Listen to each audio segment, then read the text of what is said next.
Hello all of you. आप सभी को मेरा नमस्कार। फर्स्ट ऑफ ऑल मैं बस यही बोलूंगा कि आज का टॉपिक बहुत बहुत इंपॉर्टेंट है बेटा, क्योंकि आज हम नर्वस सिस्टम और सेंस ऑर्गन जिनसे 2 to 3 क्वेश्चंस के आने की प्रोबेबिलिटी है। तो लास्ट तक जुड़े रहना, क्योंकि आज कंसेप्ट लास्ट तक मिलेगा आपको।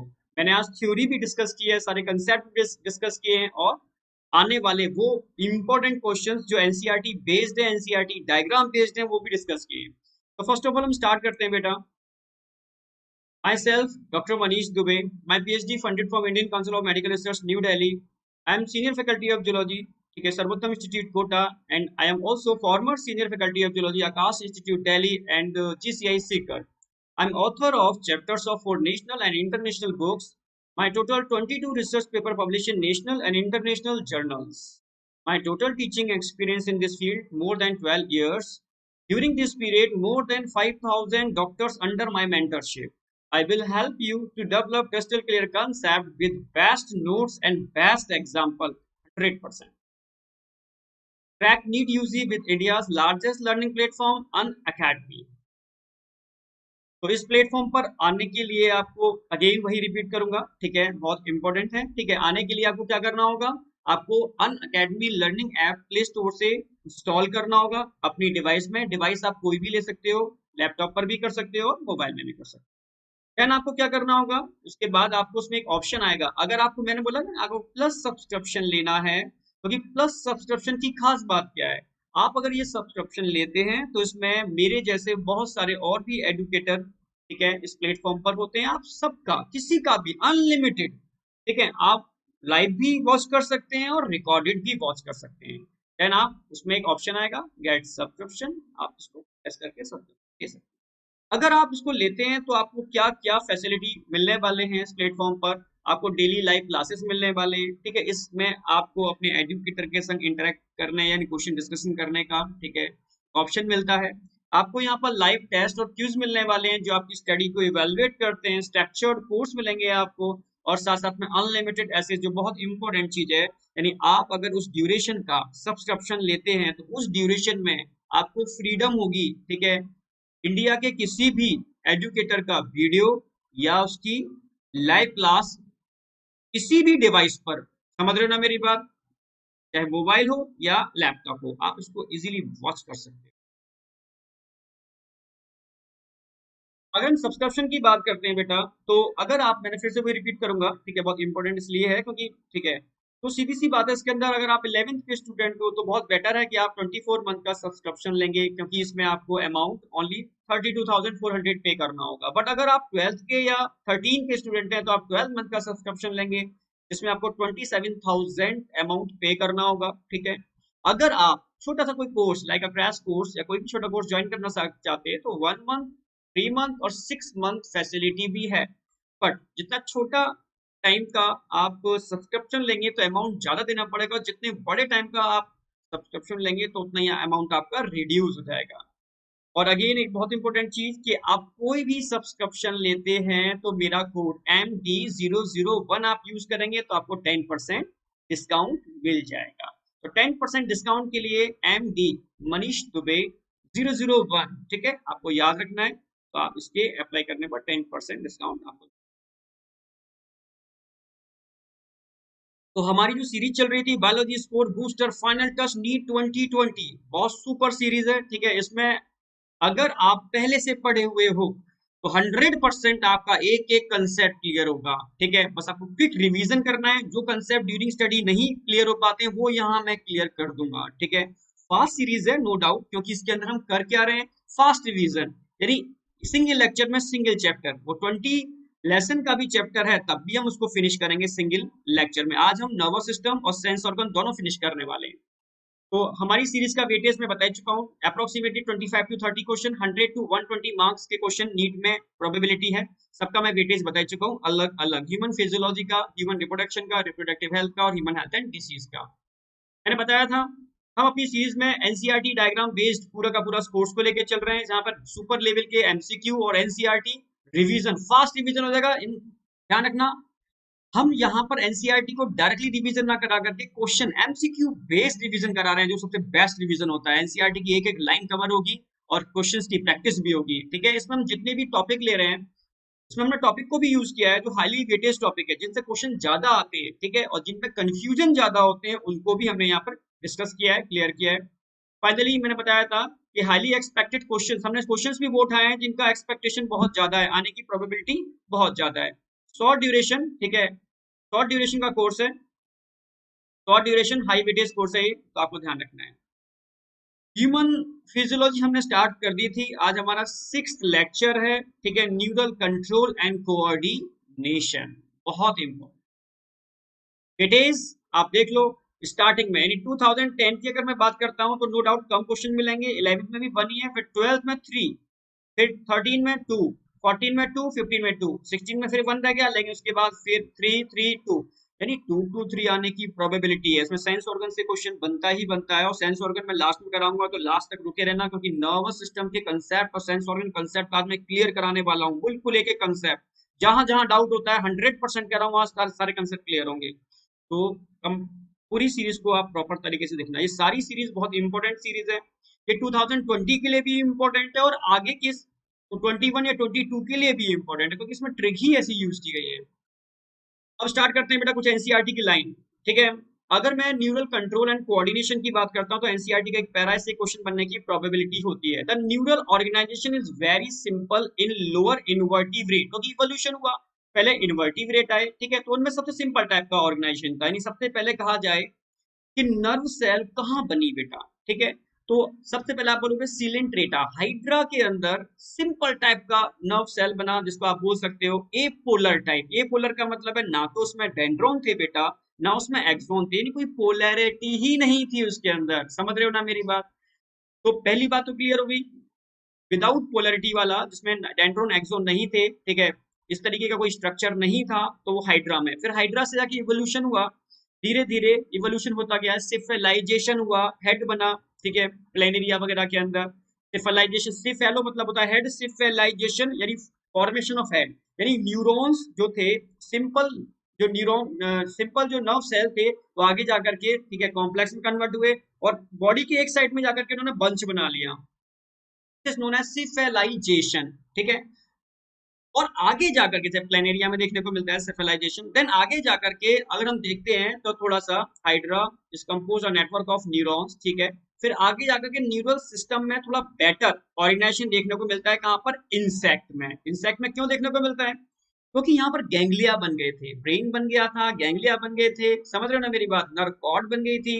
ठीक है, तो हमारे अंदर जो नर्व होती है वो कहाँ होती है? डोर्सल। इनवर्टिब्रेट में कहाँ होती है? वेंट्रल। क्लियर है बिल्कुल?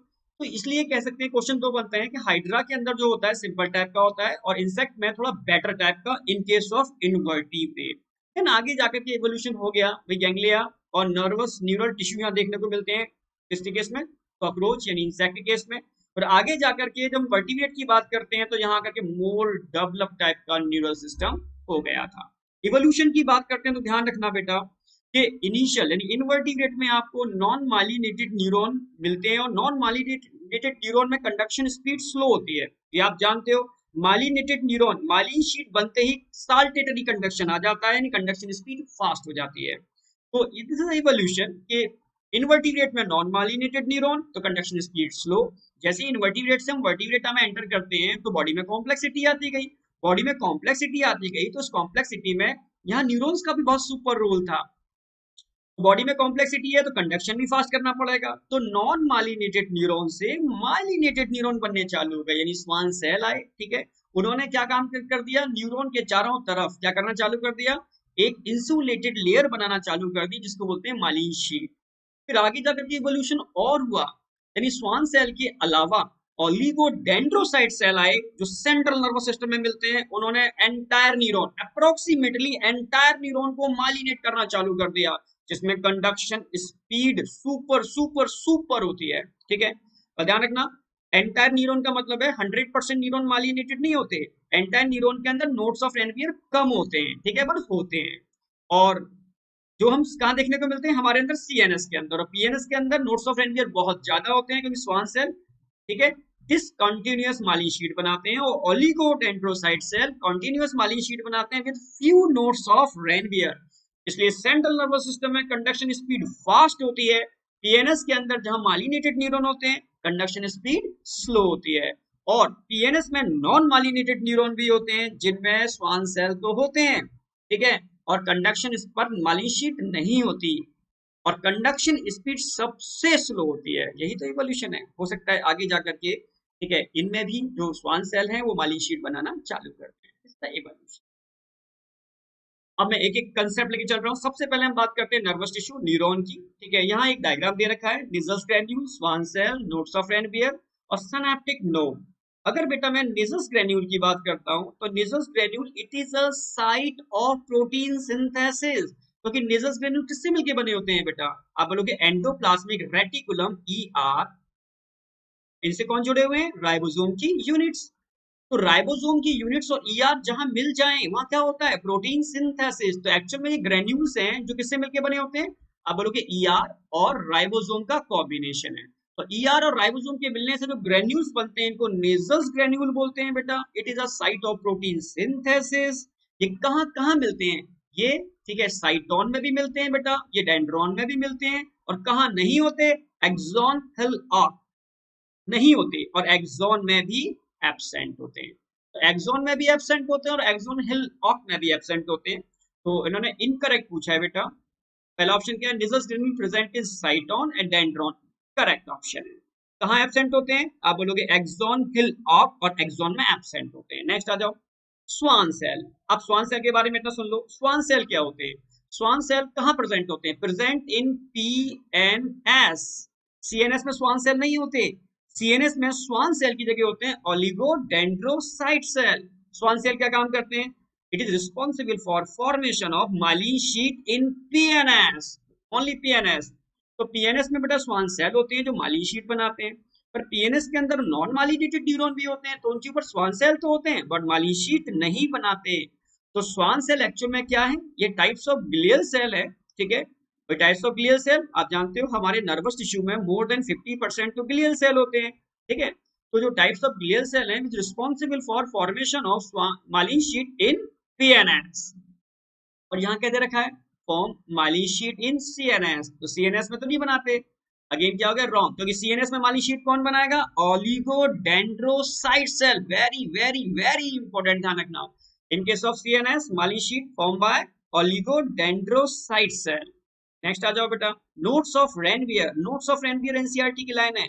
It is a non myelinated area which present between two myelin sheath. Two myelin sheath के बीच में जो नॉन माइलिनेटेड एरिया है उसी को बोलते हैं नोट्स ऑफ रेनवियर। एक बात ध्यान रखना, स्वान सेल की जो कवरिंग होती है उसको बोलते हैं क्या? न्यूरीलेमा। न्यूरीलेमा स्वान सेल के ऊपर मिलेगी, ओलिगोडेंड्रोसाइट पर नहीं मिलेगी। एक बात तो ध्यान रखना, जैसे मैं दिखा देता हूं आपको। एक्सॉन है, ये स्वान सेल है, ये और स्वान सेल है। अगर आप TS देखोगे तो एक ही स्वान सेल है पर देखने में दो लग रहे हैं, ट्रांसफर सेक्शन है। तो स्वान सेल की जो कवरिंग होती है इसको बोलते हैं न्यूरीलेमा, पर ये न्यूरीलेमा नोट्स ऑफ रेनबियर पर भी होती है। ध्यान रखना, न्यूरीलेमा नोट्स ऑफ रेनबियर पर भी होगी। तो neurilemma is a covering of Schwann cell which also present on nodes of Ranvier. Nodes of Ranvier clear हो गया? It is a non myelinated area which present between myelin sheath. ये myelin sheet बना रहे हैं, ये myelin sheet बन रही है। टू माइलिन शीट के बीच का जो नॉन माइलिनेटेड एरिया है it is called nodes of Ranvier. Gap between two adjacent myelin sheath, right. देखो बेटा नेक्स्ट डी सी। अच्छा रिप्रेजेंटेशन अभी हम देखते हैं। ए इन्होंने नेजल्स ग्रैन्यूल दे रखे हैं, नेजल्स ग्रैन्यूल दे रखे हैं, बिल्कुल सही है। डी के केस में क्या दे रखा है? उन्होंने स्वान सेल दे रखी है, ठीक है। ओके ओके, ठीक है। सी के केस में देखो, सी में क्या दे रखा है ना? नोट्स ऑफ रेनबियर दे रखा है, इट्स ओके, राइट है। डी के केस में देखो, डी क्या है? D it is a terminal part of axon, इसको प्री सिनैप्टिक नोब भी बोलते हैं। और ध्यान रखना है, न्यूरॉन के केस में अगर ये न्यूरॉन दूसरे न्यूरॉन से जुड़ रहा है तो दूसरे न्यूरॉन के साइटोन का डेंड्रॉन इसके संग क्या करता है? पेयरिंग करता है ऑलवेज। तो ध्यान रखना, हमेशा टर्मिनल एक्सॉन में न्यूरोट्रांसमीटर्स होते हैं, डेंड्रॉन में न्यूरोट्रांसमीटर्स नहीं होते। यानी अगर कंडक्शन होगा तो एक्सॉन टू डेंड्रॉन होगा, डेंड्रॉन टू एक्सॉन पॉसिबल नहीं है। ये न्यूरॉन का मान लो एक्सॉन है, ये न्यूरॉन के ब्रांच डेंड्रॉन है, तो कंडक्शन ऑलवेज किस डायरेक्शन में होगा? आप बोलोगे axon to dendron, dendron to cyton और साइटोन टू अगेन एक्सॉन। अब इस एक्सॉन के टर्मिनल वाले पार्ट में क्या होंगे? अगेन दूसरे न्यूरॉन का क्या जुड़ा हुआ होगा? डेंड्रॉन। ऑलवेज यूनिडायरेक्शनल, क्योंकि neurotransmitter only present in presynaptic node या टर्मिनल एक्सॉन। डेंड्रॉन में न्यूरोट्रांसमीटर्स नहीं होते जो सिग्नल को लेकर के जाते हैं, डेंड्रॉन में रिसेप्टर्स होते हैं जो उसको रिसीव करके सिग्नल को आगे लेके जाते हैं। तो सिनेप्टिक नोब समझ में आ गया बेटा, ये चारों पॉइंट आपके समझ में आ गए होंगे। डायग्राम बहुत इंपॉर्टेंट है, ध्यान रखना। मालिन शीट का कॉन्सेप्ट बड़ा इंपॉर्टेंट कॉन्सेप्ट है, ध्यान रखना है आपको। और स्वान सेल और ओलिगोडेंड्रोसाइट का भी कंसेप्ट ध्यान रखना है आपको। अब जैसे टाइप्स ऑफ न्यूरॉन की बात करते हैं बेटा, तो आप जानते हो 4, ठीक है। हम लोग स्टार्टिंग में इवोल्यूशन हुआ तो हम बताते हैं पहले बेटा एक पोलर टाइप के न्यूरॉन आए लाइक हाइड्रा, फिर हम यूनिपोलर टाइप के न्यूरॉन देखते हैं। यूनिपोलर का मतलब होता है जिनके साइटोन में, समझना, आपको क्या मिलेगा, एक्सॉन तो मिलेगा पर डेंड्रॉन यहाँ पर नहीं मिलेगा। क्लियर है बिल्कुल, साइटोन में एक्सॉन तो होगा पर डेंड्रॉन यहाँ नहीं होगा, एक बात क्लियर है। तो यूनिपोलर न्यूरॉन की बात करते हैं, ये हमारे एम्ब्रियोनिक स्टेज में देखने को मिल जाते हैं, जो आगे जाकर के मल्टीपोलर बाइपोलर में कन्वर्ट होते हैं, एम्ब्रियोनिक स्टेज में देखने को मिलते हैं। तो बेटा एक्सॉन तो होगा पर डेंड्रॉन नहीं होगा। Absolutely right. पूछा क्या है, करेक्ट या इनकरेक्ट? इनकरेक्ट पूछा है। अब नेक्स्ट आ जाओ, बाइपोलर। बाइपोलर के केस में क्या होता है, बाइपोलर के केस में साइटोन में, समझना, डेंड्रॉन भी होता है ब्रांचिंग पैटर्न और एक्सॉन भी होता है। डेंड्रॉन ध्यान रखना ब्रांच्ड होते हैं, ऑलवेज सिग्नल को साइटोन की तरफ लाते हैं, मतलब ला रहे हैं, मतलब कैसे हो गए, सेंसरी। और एक्सॉन अनब्रांच होते हैं, सिग्नल को साइटोन से लेके जाते हैं अवे फ्रॉम साइटोन, तो कैसे हो गए, motor. Dendron always sensory nature के होते हैं और एक्सॉन ऑलवेज मोटर नेचर के होते हैं। तो बाइपोलर, बाइपोलर कहाँ मिलते हैं, बिल्कुल सही, रेटिना ऑफ आई से मिलते हैं, ठीक है, हमारे इंटरनल ईयर में मिलते हैं, हमारी ऑल्फैक्टरी रीजन में मिलते हैं। इनमें एक डेंड्रॉन भी होता है और एक एक्सॉन भी होता है। Absolutely right. नेक्स्ट देखो बेटा, मल्टीपोलर। मोस्टली हमारी बॉडी में मल्टीपोलर मिलते हैं सेंट्रल नर्वस सिस्टम में, ठीक है। तो हाँ ठीक है, सेरिब्रल कॉर्टेक्स में मिलेंगे, पूरे सीएनएस के अंदर मल्टीपोलर होते हैं जिनमें एक्सॉन में नहीं, ये गलत हो गया, एक्सॉन ऑलवेज एक होता है, ध्यान रखना। डेंड्रॉन बहुत सारे होते हैं, 6 to 8 डेंड्रॉन हो सकते हैं। तो ये वाला आपका क्वेश्चन क्या हो गया, रॉन्ग। सूडो यूनिपोलर, बच्चे अक्सर कंफ्यूज होते हैं सूडो यूनिपोलर के केस में, तो समझना, सूडो मतलब false, unipolar. Dorsal root ganglia of spinal cord, बिल्कुल सही। अगर स्पाइनल कॉर्ड का आप डायग्राम बनाते हो तो इस तरीके से मान लो ये स्पाइनल कॉर्ड है, पहला स्ट्रक्चर हो गया, ये इसकी डोर्सल साइड हो गई, ये वेंट्रल साइड हो गई। तो डोर्सल रूट ऑफ गैंग्लिया, ध्यान रखना, मैं थोड़ा इसको ऐसे, ये डोर्सल साइड, तो डोर्सल रूट ऑफ गैंग्लिया में ये होते हैं सूडो यूनिपोलर, क्योंकि इनमें एक साइटोन होता है, उसकी दो ब्रांच होती है।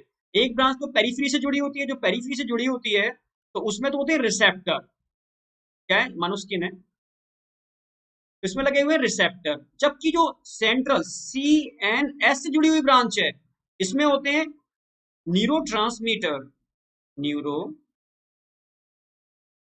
ट्रांसमीटर्स।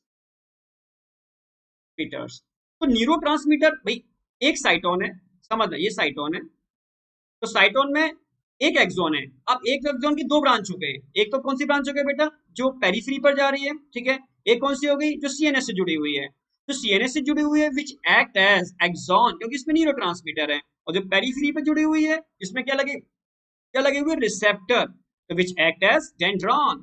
तो यानी एक एक्सॉन और डेंड्रॉन, दो ब्रांच है, एक डेंड्रॉन की तरह वर्क कर रही है, एक एक्सॉन की तरह, पर है क्या, आप समझ रहे हो, यूनिपोलर, क्योंकि इसमें डेंड्रॉन अलग से नहीं है, एक ही की दो ब्रांच हो गई है। और सिग्नल को जो लेकर के आते हैं ऑलवेज सीएनएस के पास। तो ऑल सूडो यूनिपोलर जो न्यूरॉन होते हैं बेटा किस नेचर के हो गए, सिग्नल को ला रहे हैं, सेंसरी। ऑलवेज सूडो यूनिपोलर कैसे होते हैं बेटा, सेंसरी। पहली बात ध्यान रखना, सेंसरी नेचर के होते हैं। डॉर्सल रूट, भाई ये वेंट्रल वाला साइड हो गया, वेंट्रल, तो वेंट्रल में नहीं होते, वेंट्रल में तो मोटर होते हैं। Dorsal root ganglia of spinal cord, ganglia मतलब होता है, देखो दो चीज समझना, गैंग्लिया टर्म आ गया तो गुच्छे से मतलब है। तो डॉर्सल रूट यानी हमारी स्पाइनल कॉर्ड की डॉर्सल साइड में कुछ न्यूरॉन के बंच होते हैं, इनके साइटोन के बंच होते हैं, इन साइटोन के बंच को हम बोलते हैं गैंग्लिया। तो समझ गए होगे, सूडो एक्सॉन होता है, सूडो डेंड्रॉन, ना तो ये प्रॉपर एक्सॉन है क्योंकि एक ही के भाई एक ही ब्रांच है, वो एक साइड तो डेंड्रॉन की तरह वर्क कर रही है, एक साइड एक्सॉन की तरह, तो it is called pseudo axon and pseudo dendron. Clear हो गया होगा, इससे रिलेटेड क्वेश्चन आएगा तो आपका नहीं बचेगा। अब एक बहुत इंपॉर्टेंट एक कंसेप्ट है, मालिन शीट से रिलेटेड है, मैं समझाना चाह रहा हूँ क्योंकि इसको बहुत अच्छा आता है आगे।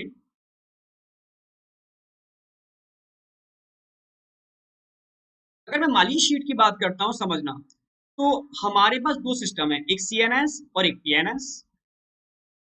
सेंट्रल नर्वस सिस्टम और पेरिफेरल नर्वस सिस्टम। अगर मैं बेटा बोलूं आपसे कि बताओ सेंट्रल नर्वस सिस्टम में हमारे जो न्यूरॉन्स होते हैं मोस्टली माइलिनेटेड होते हैं या नॉन माइलिनेटेड, तो आप बोलोगे मोस्टली माइलिनेटेड होते हैं, यानी नॉन माइलिनेटेड भी होते हैं, और मोस्टली कैसे होते हैं? Myelinated, mostly myelinated. बट अगर मैं पीएनएस की बात करता हूं तो यहाँ पर माइलिनेटेड भी होते हैं बेटा, और यहाँ पर नॉन माइलिनेटेड भी होते हैं।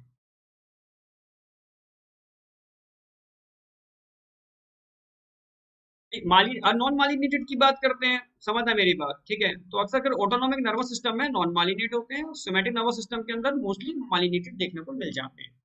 तो एक तो बात क्लियर हो गई, ठीक है, मोस्टली माइलिनेटेड होते हैं, पर माइलिन शीट यहाँ कौन बना रहा है? आप बोलोगे ऑलिगो डेंड्रोसाइट्स। ओके, अगर मैं बेटा वो पूछूं पीएनएस में माइलिन शीट कौन बना रहा है, अभी बता के चुका हूं, स्वान सेल। स्वान सेल्स, एक बात क्लियर होगी। अगर मैं बात करूं कि यहाँ ऑलिगो डेंड्रोसाइट सेल होते हैं बेटा, वो किस टाइप की माइलिन शीट बनाते हैं? आप बोलोगे सर,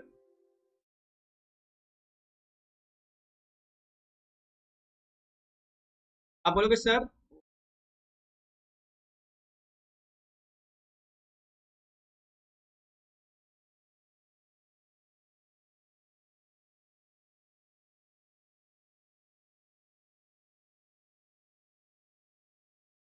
आप बोलोगे कॉन्टिन्यूस माइलिन शीट बनाते हैं, तो यहाँ पर कैसी माइलिन शीट बनेगी? कॉन्टिन्यूस, समझा रहा हूँ। जैसे मान लो ये न्यूरॉन है, न्यूरॉन का एक्सॉन है, तो यहाँ लगभग लगभग मोस्टली कॉन्टिन्यूस माइलिन शीट होगी, यानी नोड्स ऑफ रेनवियर बहुत कम होंगे।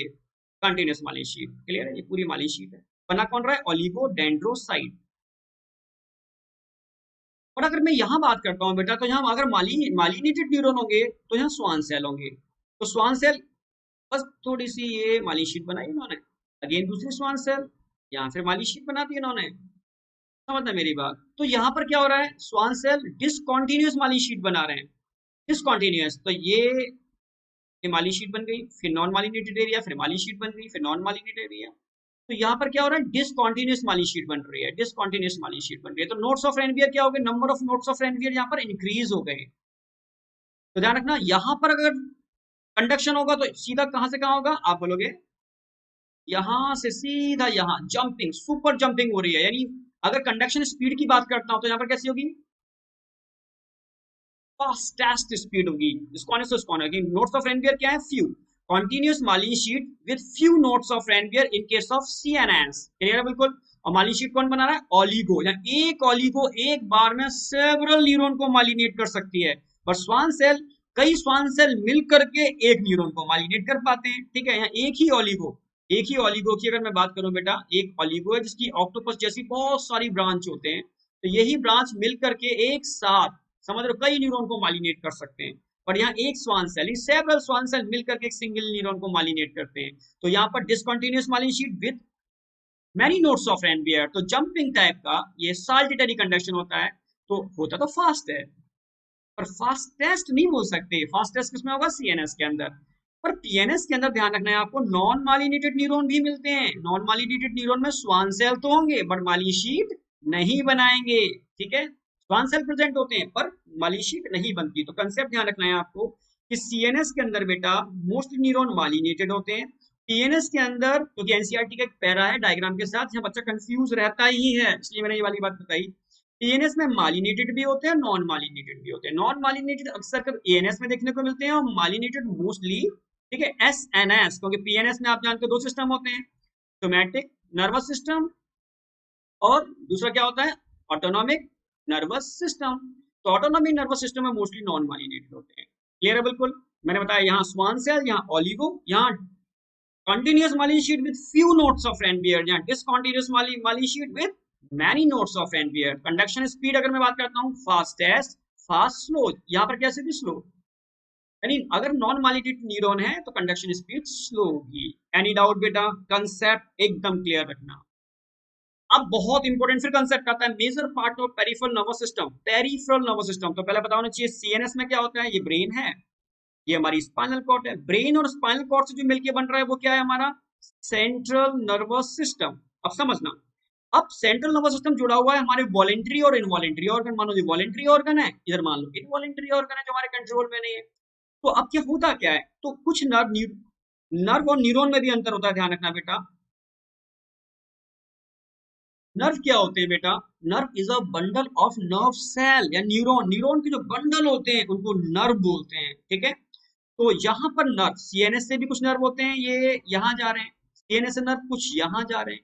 जो सीएनएस से नर्व वॉलेंट्री इनवॉलेंट्री ऑर्गन में जा रहे हैं बेटा, ये कौन से नर्व हो गए, क्रेनियल नर्व, क्रेनियल नर्व। और समझना, जो स्पाइनल कॉर्ड से इनके इनसे कनेक्टेड है, किसके थ्रू, स्पाइनल कॉर्ड के थ्रू, तो वो क्या होते हैं, आप बोलोगे स्पाइनल नर्व। तो क्रेनियल नर्व और स्पाइनल नर्व में क्या डिफरेंस है, समझ में आ गया, ठीक है। सीएनएस समझ में आ गया, ब्रेन और स्पाइनल कॉर्ड। अब सीएनएस को बॉडी ऑर्गन से जोड़ने के लिए जो नेटवर्क ऑफ न्यूरॉन है, network of neuron which connect CNS to body organ, उसको क्या बोलते हैं, पीएनएस, पेरिफेरल नर्वस सिस्टम, जो किसमें डिवाइडेड है, ऑटोनॉमिक नर्वस सिस्टम और सोमैटिक नर्वस सिस्टम। यानी अगर वॉलेंट्री ऑर्गन है तो यहाँ पर क्या हो जाएगा, एस एन एस, और इनवॉलेंट्री ऑर्गन है तो यहाँ पर क्या हो जाएगा, A N S, autonomic nervous system. तो ध्यान रखना है, सीएनएस को बॉडी ऑर्गन से जोड़ने के लिए जो नेटवर्क है, इस नेटवर्क को ही तो हम बोलते हैं क्या, पीएनएस। ये नेटवर्क डायरेक्ट नहीं होता, इसमें बहुत सारे प्लक्सेस होते हैं, नेटवर्क लाइक स्ट्रक्चर, प्लक्सेस, समझ रहे हो, प्लक्सेस यानी मैट लाइक स्ट्रक्चर, एक जाल टाइप के, ठीक है। इसमें बहुत सारे गैंग्लिया, गैंग्लिया कह सकते हो कलेक्शन ऑफ साइटोन, समझ रहे हो ना मेरी बात। तो गैंग्लिया होते हैं, प्लक्सेस होते हैं, समझ रहे हो, इन सब से मिलकर के कहीं ना कहीं ये सिस्टम बन रहा है पीएनएस। तो अब यहाँ पूछा क्या है, major part of peripheral nervous system is somatic neural system which relay impulse from, somatic बात किसी कर रहा है, सोमैटिक की, ठीक है। भाई मेजर क्या होता है, सोमैटिक होता है, विच रिले इम्पल्स फ्रॉम, वो कहां से इम्पल्स, सोमैटिक के लिए इम्पल्स कहां से रिले होते हैं। फिर से अगेन कंसेप्ट तो कभी भूलोगे ही नहीं आप, यहाँ जाओ। अगर मैं सीएनएस की बात करता हूँ बेटा, तो सीएनएस में ध्यान रखना है, तो मैंने बताया सीएनएस से हमारे वॉलेंट्री मसल्स भी जुड़े हुए हैं और इनवॉलेंट्री पार्ट जैसे smooth muscles, cardiac muscles, organ, gland, sensory organ, ये भी जुड़े हुए हैं। अब समझना, अगर मैं आपसे कहूं बेटा सीएनएस से जो इंपल्स जनरेट होते हैं, ये इंपल्स जा रहे हैं, ये इंपल्स जा रहे हैं, सीएनएस से इंपल्स कहां जा रहे हैं, आप बोलोगे स्केटल मसल्स के पास, क्योंकि न्यूरो मस्कुलर जंक्शन में मैंने बताया था ओनली मोटर न्यूरॉन होते हैं जो सिग्नल को रिसीव करते हैं, क्लियर है। तो मसल्स के पास मोटर न्यूरॉन है, और मोटर को हम क्या बोलते हैं, जो समझ रहे हो, जो सिग्नल लेके जा रहे हैं, इफरेंट, सीएनएस से सिग्नल लेके जा रहे हैं इफरेंट, और सीएनएस के पास सिग्नल लेके आ रहे हैं एफरेंट। तो ध्यान रखना, always CNS to voluntary muscles यानी स्केलेटल मसल्स के पास जो इंपल्स जाते हैं वो किसके थ्रू जाते हैं, मोटर न्यूरॉन या इफरेंट न्यूरॉन, समझना। और सीएनएस से इनवॉलेंट्री ऑर्गन के पास भी कोई सिग्नल जाएगा, इनवॉलेंट्री ऑर्गन यानी जो हमारे कंट्रोल में नहीं है, जैसे smooth muscles, cardiac muscles, organ, glands. तो यहां पर भी ध्यान रखना, सीएनएस से सिग्नल जाएगा, इंपल्स जाएगा तो ऑलवेज मोटर, सीएनएस के पास सिग्नल आएगा ऑलवेज सेंसरी, क्लियर है बिल्कुल। तो अब मैंने एक बार बताइए बेटा आपको कि सर स्केलेटल मसल्स तो वॉलेंट्री हैं, तो इनसे सेंसरी कैसे जुड़े होते हैं, इनसे नहीं जुड़े होते। हमारी स्केलेटल मसल्स में प्रोप्रियो रिसेप्टर्स होते हैं, प्रोप्रियो रिसेप्टर जो हमारी बैलेंसिंग में हेल्प करते हैं। आंखें बंद करके अगर हम खा रहे हैं तो खाना हमारे माउथ में ही जाएगा, तो हमारे मसल्स को कैसे मालूम पड़ रहा है कि कितना कॉन्ट्रेक्शन कराना है, तो मसल्स के अंदर होते हैं प्रोप्रियो रिसेप्टर जो हमारी बैलेंसिंग में हेल्प करते हैं बेटा।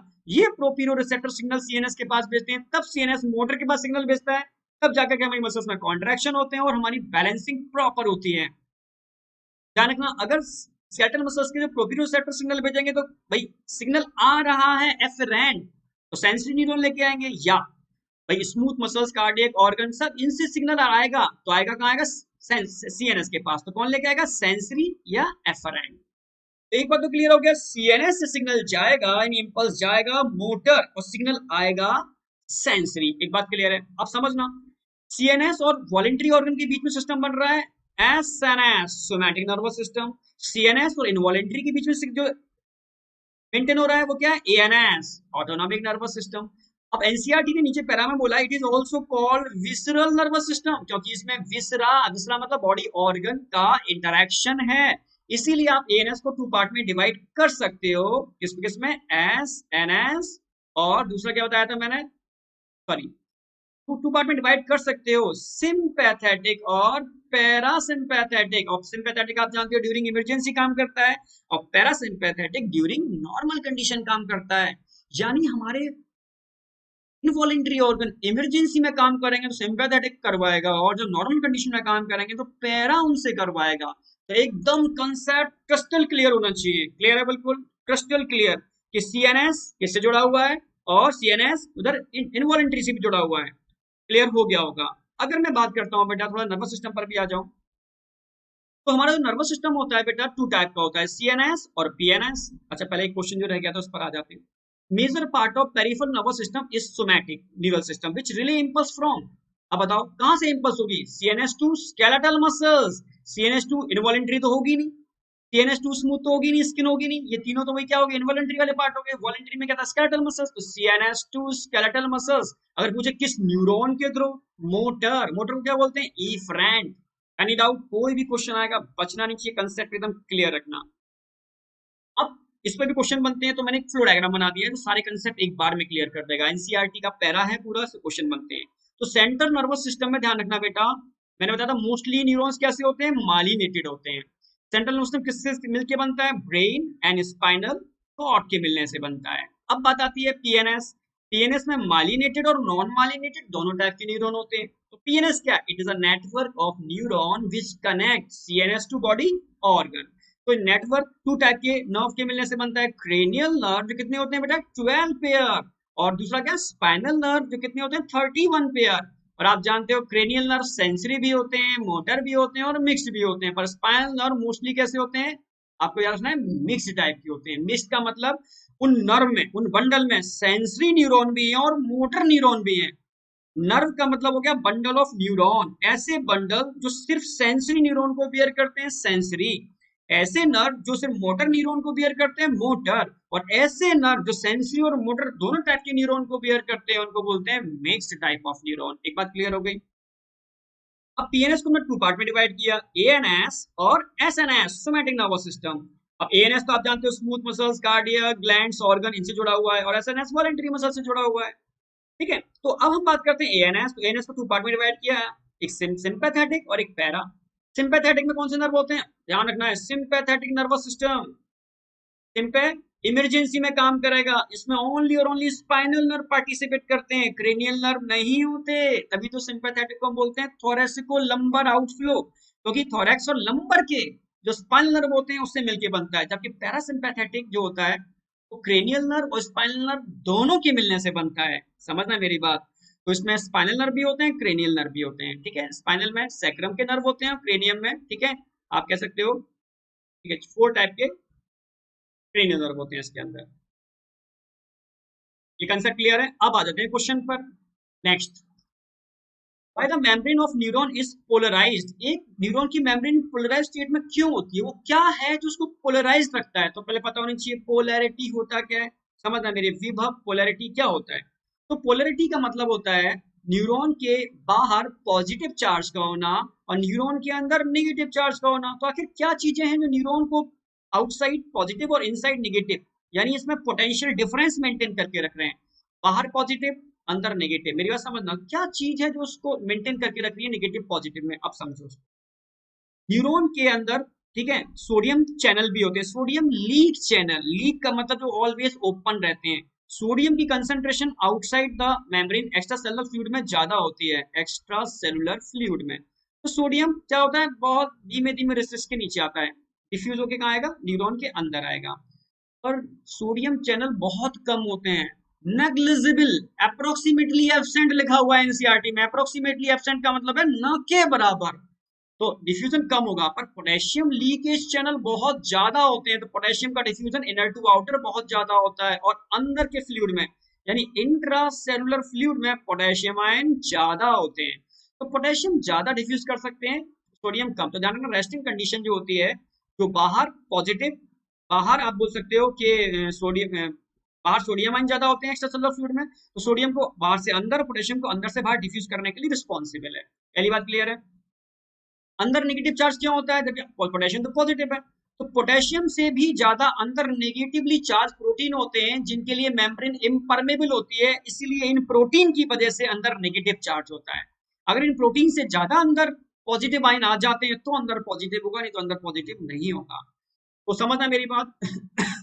Outer surface of axonal membrane causes a positive charge while the inner surface is a negative charge। बिल्कुल सही है, ये भी पोलैरिटी के लिए रिस्पॉन्सिबल है चार्ज, और चार्ज के लिए कौन रिस्पॉन्सिबल है यहाँ पर? Negatively charge protein which present intracellular fluid, और मेम्ब्रेन इसकी प्रोटीन के लिए क्या होती है? इम्परमेबल। नेक्स्ट देखो बेटा, the axoplasm inside the axon contain high concentration of potassium ion and negatively charged protein and low concentration of sodium ion। absolutely right, ठीक है, ये भी क्लियर है बिल्कुल। अगला देखो, द फ्लूइड आउटसाइड, पूछा क्या है इन्होंने? रॉन्ग पूछा है, mark the wrong statement, polarity से रिलेटेड दोनों सही है। The fluid outside the axon contain a low concentration of potassium ion and outside the and high concentration of sodium ion forming a concentration gradient। absolutely, concentration gradient का मतलब है कि sodium बाहर जाता है, पोटेशियम अंदर जाता है, समझ रहे हो? तो पोटेशियम अंदर से बाहर मूव कर सकते हैं, डिफ्यूज हो सकते हैं, सोडियम बाहर से अंदर डिफ्यूज हो सकते हैं। बहुत बढ़िया। The resting membrane is comparatively more permeable to rest, इसको भी टिक करो। The resting membrane is comparatively more permeable to sodium ion। क्या रेस्टिंग कंडीशन में मेम्ब्रेन सोडियम के लिए ज्यादा परमेबल होती है? अभी बताया। अप्रोक्सीमेटली सोडियम लीकेज चैनल न के बराबर होते हैं, यानी बहुत कम परमेबल होती है, ठीक है। And nearly impermeable to potassium, उल्टा बोल दिया, पोटेशियम के लिए नियरली इम्परमेबल की जगह बोलोगे सोडियम के लिए नियरली इम्परमेबल और पोटेशियम के लिए मोर परमेबल। तो चारों कंसेप्ट क्लियर है बेटा आपके। तो ये क्या हो गया? रॉन्ग हो गया। तो मेम्ब्रेन की पोलैरिटी के लिए फैक्टर्स होते हैं वो मैंने समझा दिया आपको। पोलैरिटी का मतलब है चार्ज, चार्ज का मतलब है विभव, इसको मेंटेन ये सब चीजें मिलके कर रही हैं, तो इनका होना बहुत जरूरी है। तो मैं सबसे पहले समझाऊंगा phases of contraction, sorry conduction of nerve impulse. तो कंडक्शन ऑफ नर्व इंपल्स की 4 फेज है, सारे क्वेश्चन इसी बेस्ड हैं। पहली फेज क्या होती है? पोलराइजेशन। अब समझना, अगर मैं पोलराइजेशन की बात करता हूं बेटा, तो अभी भी समझा के चुका हूं, न्यूरॉन के बाहर तो है एक्स्ट्रा सेलुलर फ्लूइड जिसमें किस आयन की कंसंट्रेशन ज्यादा है? सोडियम आयन की। न्यूरॉन के अंदर है इंट्रा सेलुलर फ्लूइड जिसमें किस आयन कंसंट्रेशन ज्यादा है? पोटेशियम आयन की, आप जानते हो। और समझाया था मैंने, सोडियम के लीकेज चैनल अप्रोक्सीमेटली न के बराबर होते हैं, ऑलमोस्ट आप कह सकते हो एब्सेंट। पर पोटेशियम के लीकेज चैनल बहुत ज्यादा होते हैं। रेस्टिंग कंडीशन में मेम्ब्रेन पोटेशियम के लिए मोर परमेबल होती है कंपैरेटिव सोडियम। एक बात तो क्लियर हो गई, ये रेस्टिंग कंडीशन में बता। रेस्टिंग कंडीशन में अगला कंसेप्ट आपको ध्यान रखना है, रेस्टिंग कंडीशन में बाहर चार्ज कैसा होता है? पॉजिटिव। अंदर चार्ज कैसा होता है? नेगेटिव। अंदर नेगेटिव चार्ज कौन मेंटेन करता है? आप बोलोगे negatively charge protein is present in intracellular fluid. और मेम्ब्रेन इन प्रोटीन के लिए क्या होती है? इम्परमेबल।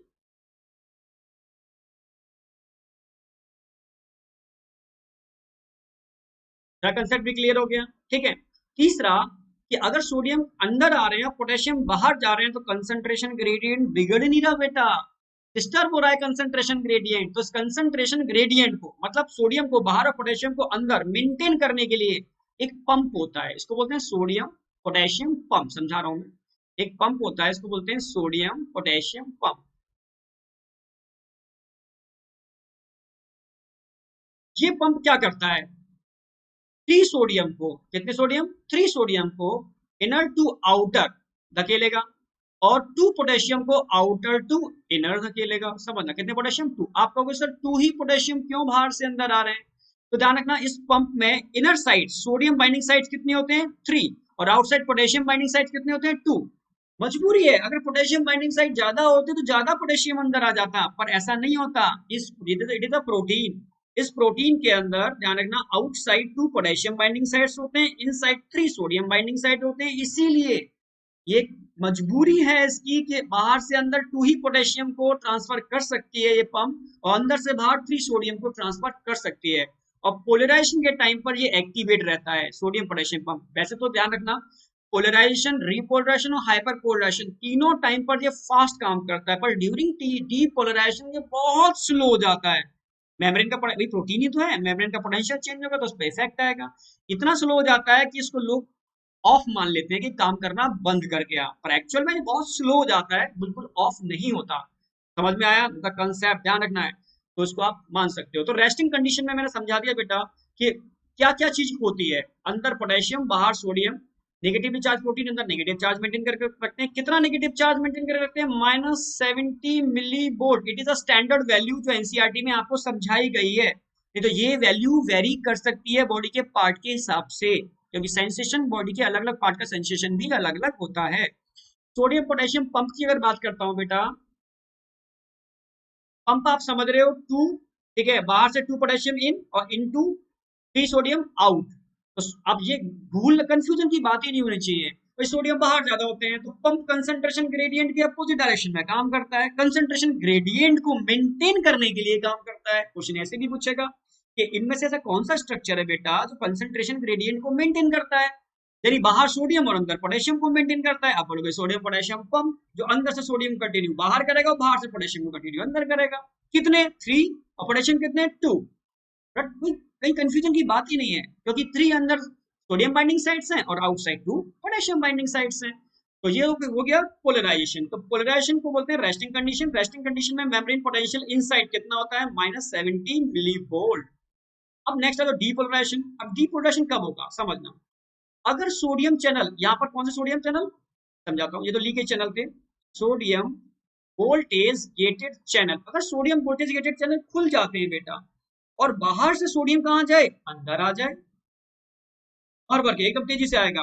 अंदर पोटेशियम था, सोडियम भी आ गया, दोनों पॉजिटिव मिलकर के किस पर डोमिनेंट हो जाएंगे? नेगेटिवली चार्ज प्रोटीन पर डोमिनेंट हो जाएंगे, और दोनों डोमिनेंट हो जाएंगे इस पर, तो अंदर चार्ज कैसा हो जाएगा? पॉजिटिव। कितना पॉजिटिव? आप बोलोगे +30 millivolt is the standard value जो दे रखी है।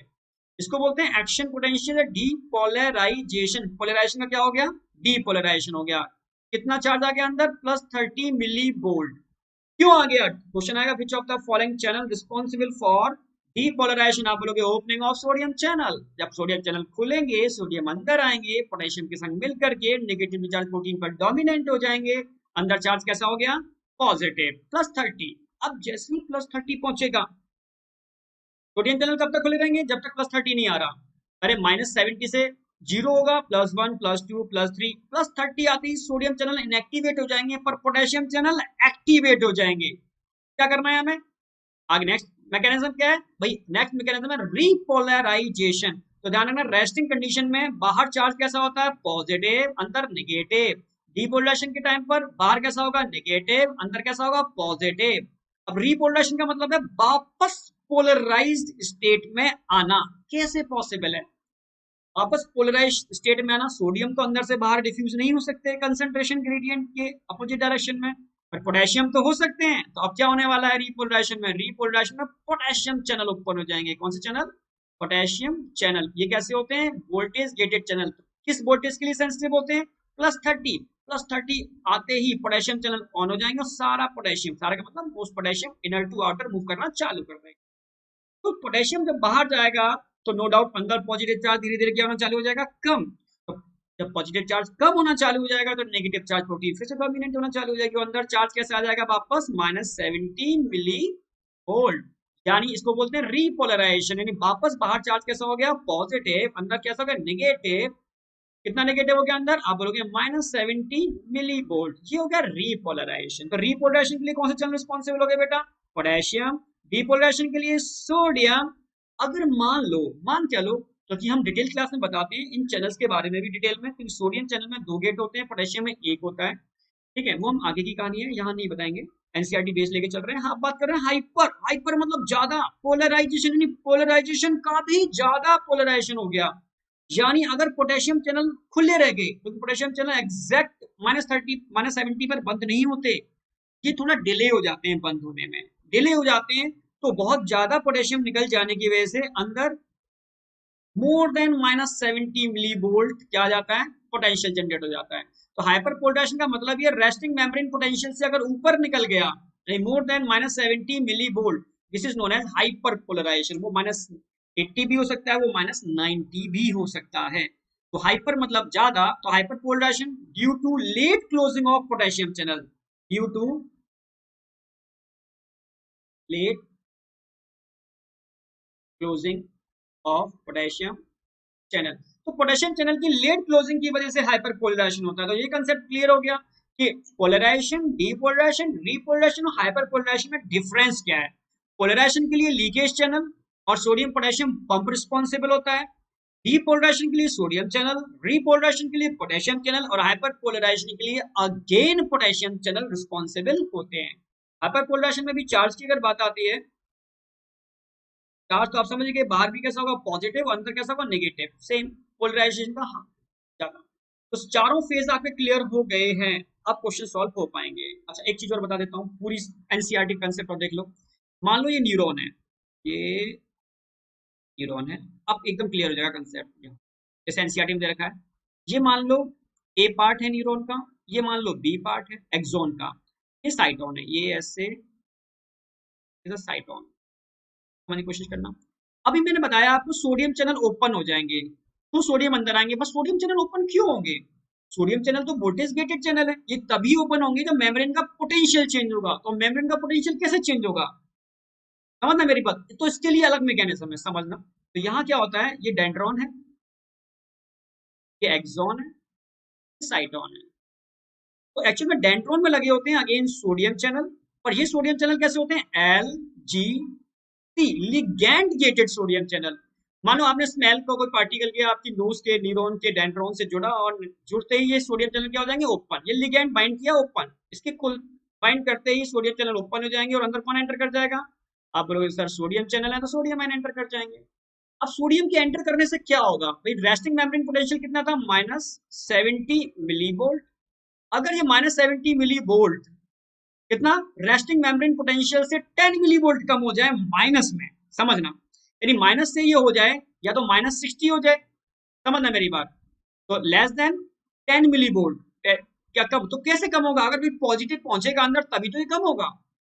तो जो लेस देन, समझना मेरी, माइनस में 10 मिली वोल्ट कम हो रहा है, 20 प्लस में बढ़ रहा है, वो कौन रिस्पॉन्सिबल है, सोडियम आयन रिस्पॉन्सिबल है। किसके थ्रू कर रहे हैं, सोडियम चैनल की ओपनिंग की। जब लिगैंड बाइंड करेगा ये खुलेंगे, सोडियम अंदर एंटर करेगा, इसके रेस्टिंग पोटेंशियल को माइनस में 10 मिली वोल्ट क्या कर देगा, रिड्यूस कर देगा, मतलब प्लस में इंक्रीज कर देगा। बस इसी को बोलते हैं थ्रेशोल्ड स्टिमुलेशन। थ्रेशोल्ड, अभी तो कहते हैं न्यूरॉन ऑल और नन को फॉलो करते हैं, सिग्नल जाएगा या नहीं जाएगा। अगर थ्रेशोल्ड वैल्यू का स्टिमुलेशन मिलेगा तो ही जाएगा, उससे कम वैल्यू का स्टिमुलेशन मिलेगा तो सिग्नल नहीं जाएगा, और जाएगा तो कांस्टेंट स्पीड से जाएगा। ऐसा नहीं आपने धक्का बहुत ज्यादा दे दिया तो ट्रक तेजी से दौड़ेगा। अगर इसको थ्रेशोल्ड वैल्यू मिलेगा तो स्पीड कांस्टेंट रहेगी। अब क्या होगा, थ्रेशोल्ड स्टिमुलेशन मिलते ही ये सोडियम चैनल खुल जाएंगे, और सोडियम चैनल खुलते ही सोडियम आयन अंदर आना चालू हो जाएंगे। सोडियम आयन जब अंदर आएंगे बेटा तो अंदर चार्ज कैसा हो जाएगा, ए वाले पार्ट के अंदर पॉजिटिव, बाहर कैसा हो जाएगा, नेगेटिव। क्लियर है बिल्कुल, अंदर पॉजिटिव बाहर नेगेटिव। अब क्या होगा, जो सोडियम अंदर आ रहे हैं ये सोडियम अगले वाले पार्ट के लिए थ्रेशोल्ड वैल्यू क्रिएट करेंगे। क्लियर है, तो अब ये अगले के लिए क्लियर करेंगे तो अगले वाले में फिर से वही कंडीशन आ जाएगी। तो अभी क्या हो रहा है, यहाँ पर क्या हो रहा है, ये क्या हो रहा है, डी पोलराइजेशन। पर ये अभी स्टेज क्या है, अभी पोलराइजेशन वाली, अभी कुछ चेंज नहीं हुआ, अभी यहाँ निगेटिव है, बाहर कैसा है पॉजिटिव। अभी थ्रेशोल्ड वैल्यू क्रिएट होगी तब ये मैकेनिज्म आगे कंडक्ट होगी। तो ए वाले पार्ट में आप देखोगे बेटा, ए वाले पार्ट में डीपोलराइजेशन हो रहा है क्योंकि पॉजिटिव चार्ज आ गया, और यहाँ पर पोलराइजेशन है, अभी अंदर नेगेटिव चार्ज है। इसको पॉजिटिव करने के लिए इन नेक्स्ट वाले सोडियम चैनल का खुलना जरूरी है, और तब खुलेंगे जब अंदर वाले सोडियम आयन अगले वाले पार्ट के लिए थ्रेशोल्ड वैल्यू क्रिएट करेंगे। ये बात क्लियर हो गई, यानी ए वाले पार्ट के लिए थ्रेशोल्ड वैल्यू सोडियम एलजीसी ने की, और बी वाले पार्ट के लिए थ्रेशोल्ड वैल्यू सोडियम वीजीसी ने की, यानी ए वाले पार्ट की। अब ऐसी कंडक्शन आगे होता जाएगा। अब मैं आपसे कहूं, अच्छा इसका अगला एक स्टेप और समझाता हूं आपको मैं, समझना बहुत अच्छे से क्लियर हो जाएगा। इसके बाद मान लो ये ए वाला पार्ट है, ये मान लो बी वाला पार्ट है, और ये मान लो सी वाला पार्ट है। तो ए वाले पार्ट में अब नेक्स्ट स्टेप, ए वाले पार्ट में सोडियम चैनल क्या हो चुके थे, खुल चुके थे। तो सोडियम चैनल खुलते ही +30 मिली वोल्ट यहाँ पर पहुंचेगा डीपोलराइजेशन के टाइम पर पोटेंशियल। तो तुरंत ही मैंने बताया सोडियम चैनल बंद हो जाएंगे पर पोटेशियम चैनल क्या हो जाएंगे, खुल जाएंगे। तो पोटेशियम आयन कहाँ जाएंगे बेटा, तुरंत ही बाहर। जब पोटेशियम आयन बाहर जाएंगे अब क्या होने वाला है, अब समझना, पोटेशियम आयन का मूवमेंट हो रहा है ए वाले पार्ट में। जस्ट इसके बाद ए में पहले डीपोलराइजेशन होगा, तुरंत एक्शन पोटेंशियल जनरेट होगा, तुरंत पोटेशियम चैनल खोलेंगे, पोटेशियम आयन बाहर जाएंगे, अंदर चार्ज कैसा आना चालू हो जाएगा, नेगेटिव, अंदर चार्ज नेगेटिव, बाहर चार्ज पॉजिटिव। एक बात क्लियर होगी, यानी अब यहाँ क्या हो गया है, आप बोलोगे सर रीपोलराइजेशन हो रहा है, पर बी वाले में तब तक क्या स्टार्ट हो गया होगा, आप बोलोगे सर सोडियम चैनल खुल चुके हैं, यहाँ पर सोडियम आयन अंदर आ रहे हैं, सोडियम अंदर आ रहे हैं तो अंदर चार्ज कैसा हो जाएगा, पॉजिटिव, और बाहर चार्ज कैसा हो जाएगा, नेगेटिव। क्लियर है बिल्कुल, यानी ये क्या हो गया, डीपोलराइज। पर सी वाला पार्ट अभी नॉर्मल है, नॉर्मल का मतलब है अभी इसमें थ्रेशोल्ड वैल्यू क्रिएट हो रही है, नेगेटिव और पॉजिटिव। समझना मेरी बात, अब मैं बहुत इंपॉर्टेंट बात बताने वाला हूँ, पोलराइजेशन। अगर मैं कहूँ बेटा कंडक्शन कहाँ से कहाँ हो रहा है, आपको सर ए से बी में हुआ, अब बी से कहाँ होगा, सी में होगा, तो कंडक्शन की डायरेक्शन कर पूछूं मैं बेटा, direction of conduction,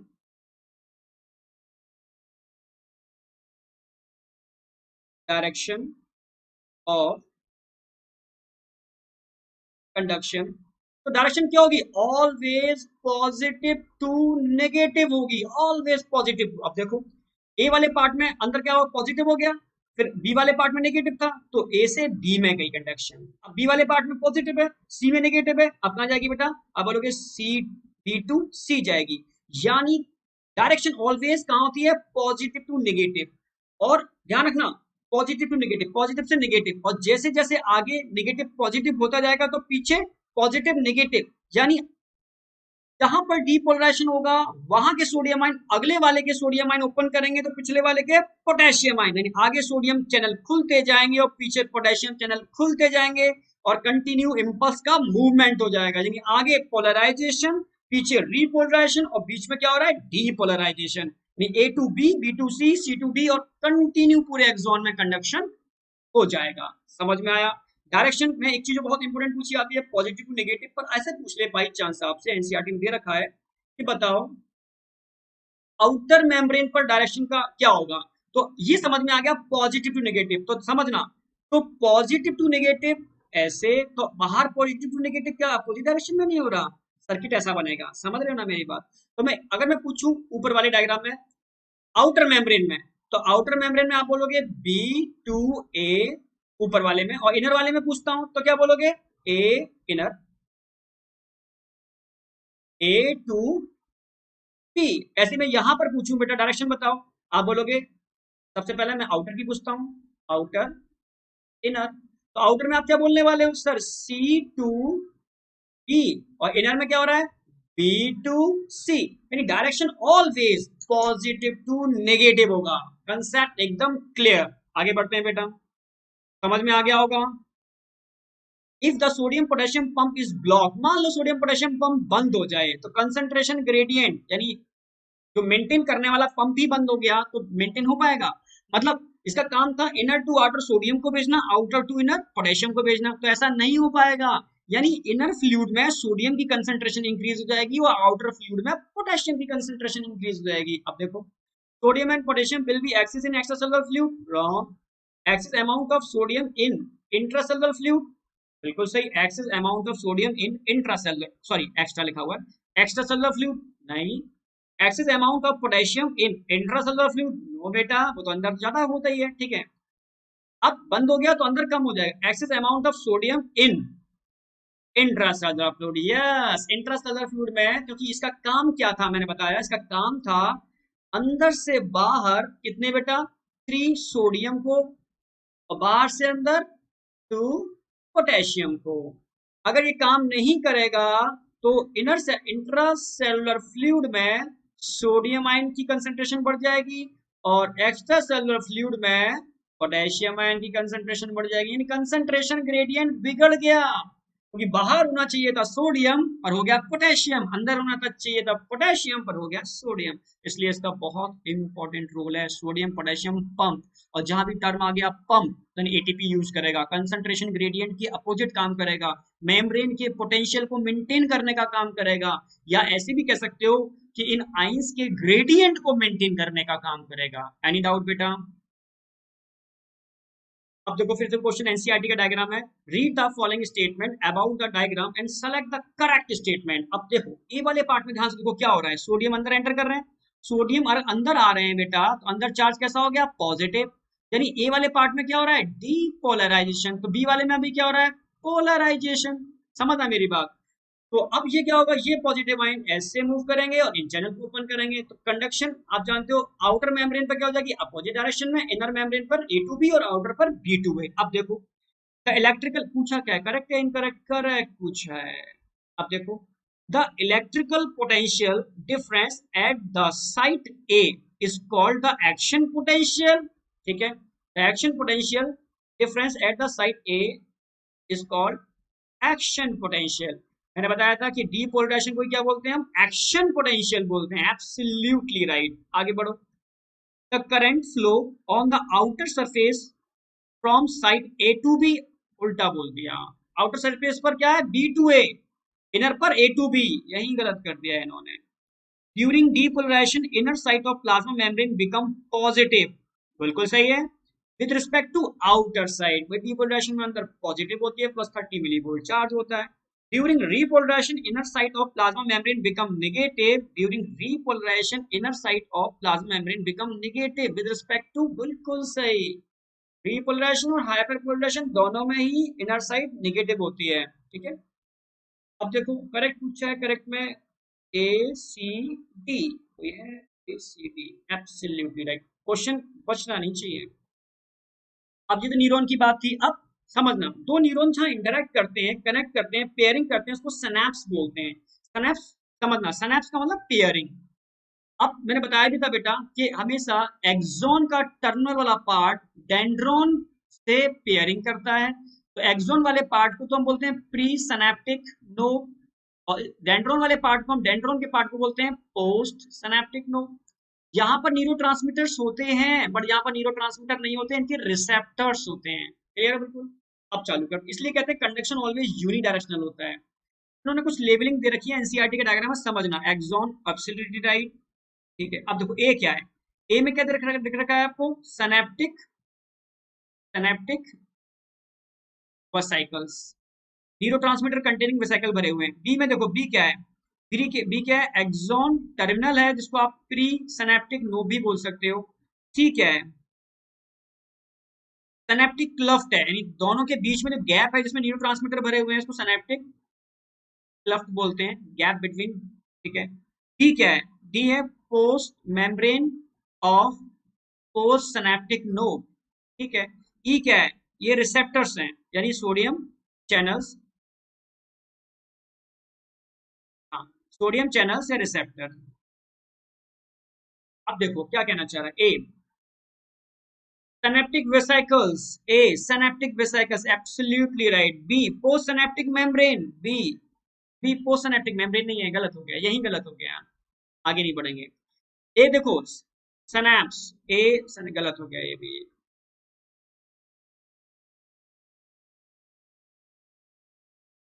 A synaptic vesicle, देखो synaptic vesicle एक क्लियर है। B pre synaptic membrane, B pre synaptic membrane, बिल्कुल एब्सोल्युटली राइट। बी वाला पार्ट क्या है, ध्यान से देखो, प्री सिनेप्टिक नोब या प्री सिनेप्टिक मेम्ब्रेन, क्लियर है बिल्कुल। फिर देखो सी वाला पार्ट, सी क्या दे रखा है इन्होंने, ये दे रखा है सिनेप्टिक क्लव, सिनेप्टिक क्लव यानी गैप बिटवीन बोथ, समझ रहे हो, नोब। फिर देखो डी वाला पार्ट, डी वाला पार्ट क्या दे रखा है, ये पोस्ट सिनेप्टिक मेम्ब्रेन दे रखी है, पोस्ट सिनेप्टिक मेम्ब्रेन। और ई क्या दे रखा है, रिसेप्टर, रिसेप्टर, एब्सोल्युटली राइट। यानी आपको डायग्राम समझना है, ठीक है, कहां पर क्या है, आप क्वेश्चन नहीं छोड़। अब नेक्स्ट मैं एक चीज मैकेनिज्म समझा दूं, बहुत इंपॉर्टेंट है। दो टाइप की मैकेनिज्म होती है, एक तो होती है एक्साइटेटरी पोस्ट सिनेप्टिक पोटेंशियल। ठीक है, इसमें एक्साइटेटरी न्यूरोट्रांसमीटर पार्टिसिपेट करते हैं, समझने की कोशिश करना बेटा। ये प्री सिनेप्टिक नोड, ये से ये डायरेक्ट क्वेश्चन आएंगे, ये पोस्ट सिनेप्टिक नोड, आप समझ ही गए होगे। प्री सिनेप्टिक नोड की अगर बात करता हूं तो कैल्शियम चैनल्स होते हैं, कैल्शियम वोल्टेज गेटेड चैनल। और पोस्ट सिनेप्टिक नोड की बात करता हूं तो कौन है ये, डेंड्रॉन है, समझना। अब होगा क्या, जब समझने की कोशिश करना, डीपोलराइजिंग सिग्नल आता है टर्मिनल एक्सॉन में, ये क्या है, टर्मिनल एक्सॉन, तो क्या होता है, सो ये कैल्शियम चैनल खुल जाते हैं और कैल्शियम आयन अंदर आ जाते हैं। जब कैल्शियम अंदर आते हैं तो अंदर क्या भरा हुआ है, इसके अंदर न्यूरोट्रांसमीटर कंटेनिंग वेसाइकल।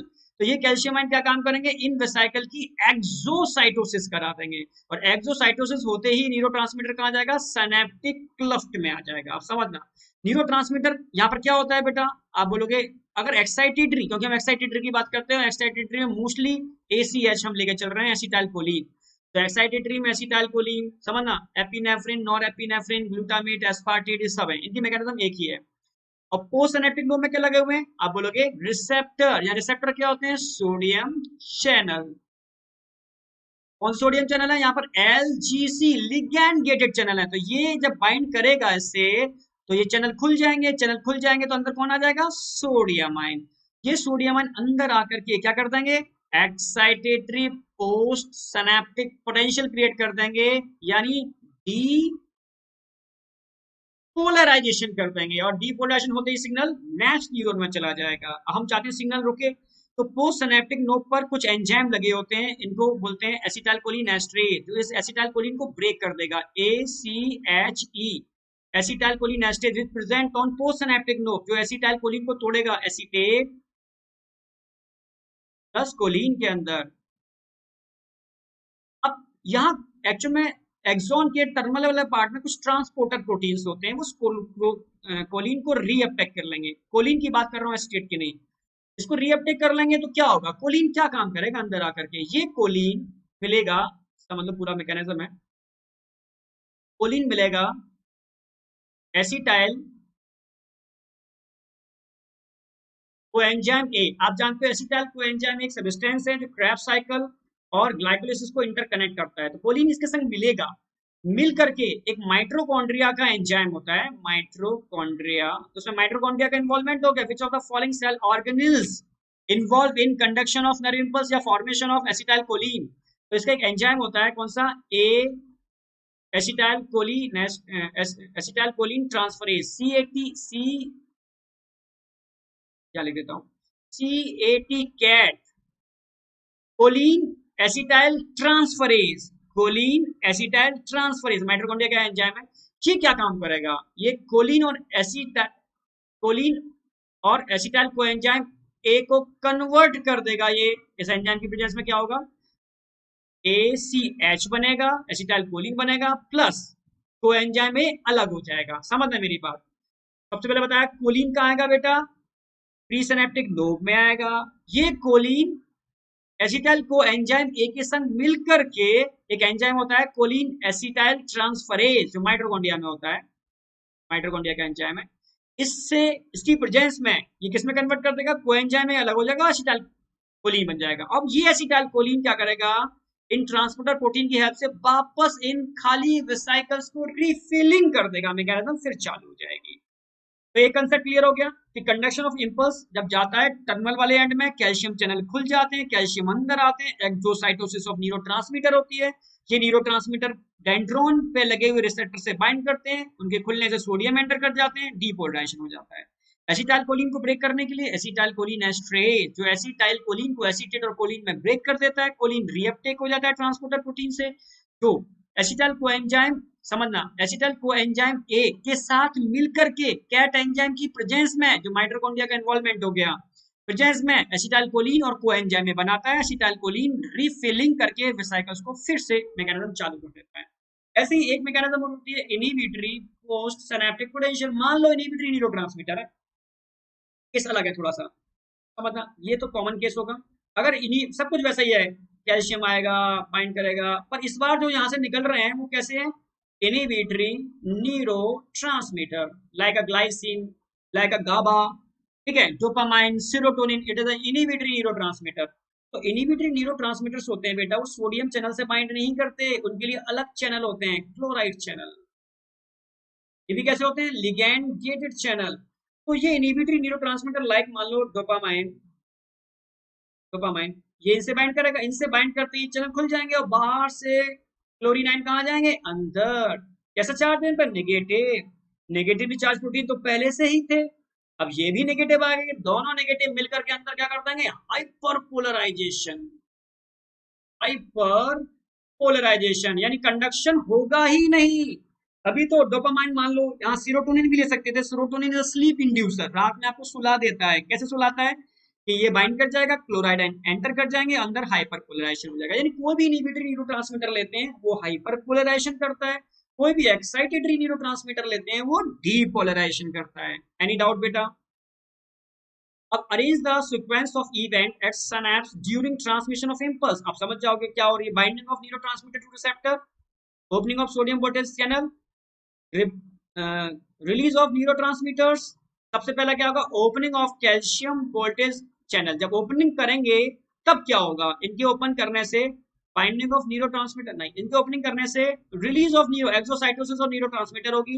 एक्सोसाइटोसिस क्या होगा, बाइंडिंग ऑफ न्यूरोट्रांसमीटर होगा, तब सोडियम चैनल खुलेंगे। यानी 1 2 3 4, यानी डी सी ए बी ये सीक्वेंस अब आपके दिमाग में बिल्कुल सेट रहेगी, आप गलती नहीं करोगे। How many of the following statement are correct for the chemical synapses. अब सिनैप्सिस 2 टाइप के होते हैं, केमिकल सिनैप्सिस भी होती है, एक इलेक्ट्रिकल। केमिकल मैंने आपको अभी बताई, ठीक है। इलेक्ट्रिकल की बात करते हैं, हमारी ह्यूमन बॉडी में रेयरली होते हैं, स्पेशली कार्डियक मसल्स में गैप जंक्शन, तो आप गैप जंक्शन को बोल सकते हो, ठीक है। इलेक्ट्रिकल सिनैप्सिस, इसके अलावा सिंगल यूनिट स्मूथ मसल्स में भी देखने को मिल जाते हैं, नर्वस सिस्टम में रेयरली होते हैं, ठीक है। तो बस ध्यान रखना, इलेक्ट्रिकल और केमिकल में ये अंतर है। इलेक्ट्रिकल के अंदर के बीच की प्रॉक्सिमिटी बहुत पास होती है, सोडियम चैनल से जुड़े हुए होते हैं। सोडियम इधर से A टू B भी जा सकता है और सोडियम B टू A भी जा सकता है, यानी सोडियम आयन का मूवमेंट बाई डायरेक्शनल होता है इलेक्ट्रिकल सिनैप्स के अंदर। केमिकल में ओनली यूनिडायरेक्शनल। क्लियर है बिल्कुल? तो pre and post synaptic neuron are separated by fluid filled synapse. Chemical की बात कर रहा है जो हम पढ़ चुके हैं, मैंने इलेक्ट्रिकल भी समझा दिया है। By directional movement of impulse ये इलेक्ट्रिकल में होता है, केमिकल में यूनिडायरेक्शनल होता है। रॉन्ग हो गया, पूछा है इन्होंने। Presence of neurotransmitter vesicles in the axon terminal, chemical में राइट एक्सॉन टर्मिनल में होते हैं, इलेक्ट्रिकल में न्यूरोट्रांसमीटर का रोल ही नहीं है। The membrane of pre synaptic and post synaptic neuron are in close proximity. Close proximity तो बेटा इलेक्ट्रिकल में होती है, केमिकल में नहीं होती, क्योंकि इलेक्ट्रिकल के अंदर इनके बीच का जो गैप होता है सिनेप्टिक क्लिफ ओनली 0.2 नैनोमीटर। जबकि अगर मैं केमिकल की बात करता हूं तो केमिकल में आप बोल सकते हो 20 to 50 नैनोमीटर, बहुत अंतर है। तो क्लोज प्रॉक्सिमिटी यहाँ नहीं है, क्लोज प्रॉक्सिमिटी तो इलेक्ट्रिकल में है।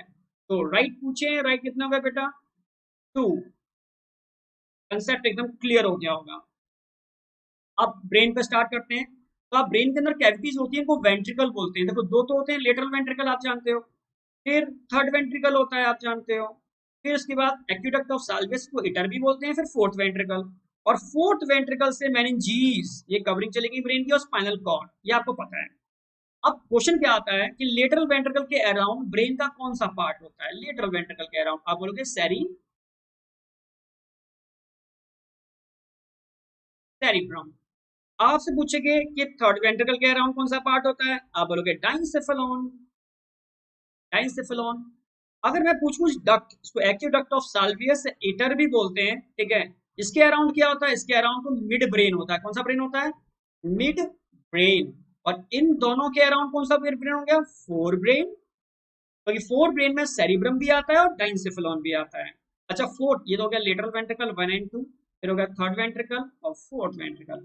अच्छा फोर्थ वेंट्रिकल के अराउंड क्या क्या होता है? फोर्थ वेंट्रिकल के अराउंड मेडुला ऑब्लोंगेटा होता है बेटा। इसके अलावा ठीक है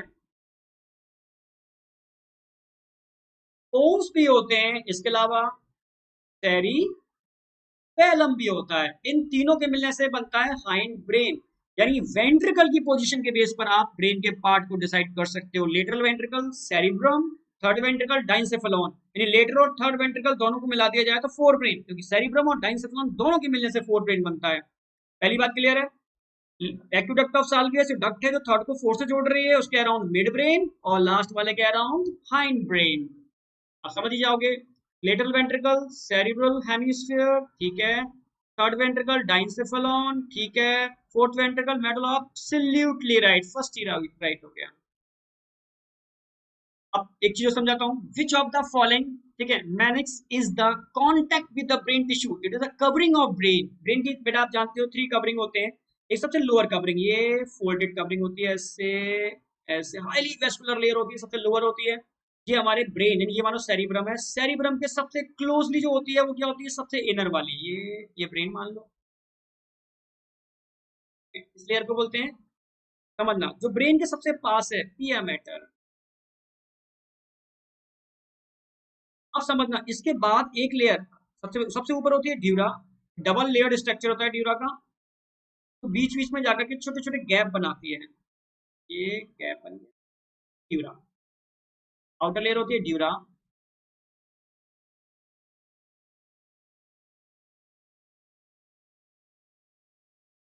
ड्यूरा मैटर। इसके बीच में ब्लड साइनस होते हैं, जिसमें डीऑक्सीजनेटेड ब्लड भरा होता है, ब्लड साइनस, समझने की कोशिश करना। और इन दोनों के बीच में एक लेयर और होती है, इसको बोलते हैं arachnoid. It is a characteristic feature of mammalian brain, only mammalian brain में मिलती है अरिक्नॉइड, ये अरिक्नॉइड।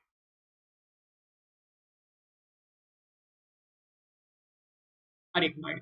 तो बेटा नंबर 1, नंबर 2 और नंबर 3, 3 लेयर होते हैं। ब्रेन के जो सबसे पास है पिया, ब्रेन से जो दूर है ड्यूरा, दूर ड्यूरा, पिया पास, और बीच वाली अरिक्नॉइड। तो अरिक्नॉइड का बहुत इंपॉर्टेंट लाइन है, क्वेश्चन भी आता है, specially present in mammalian brain.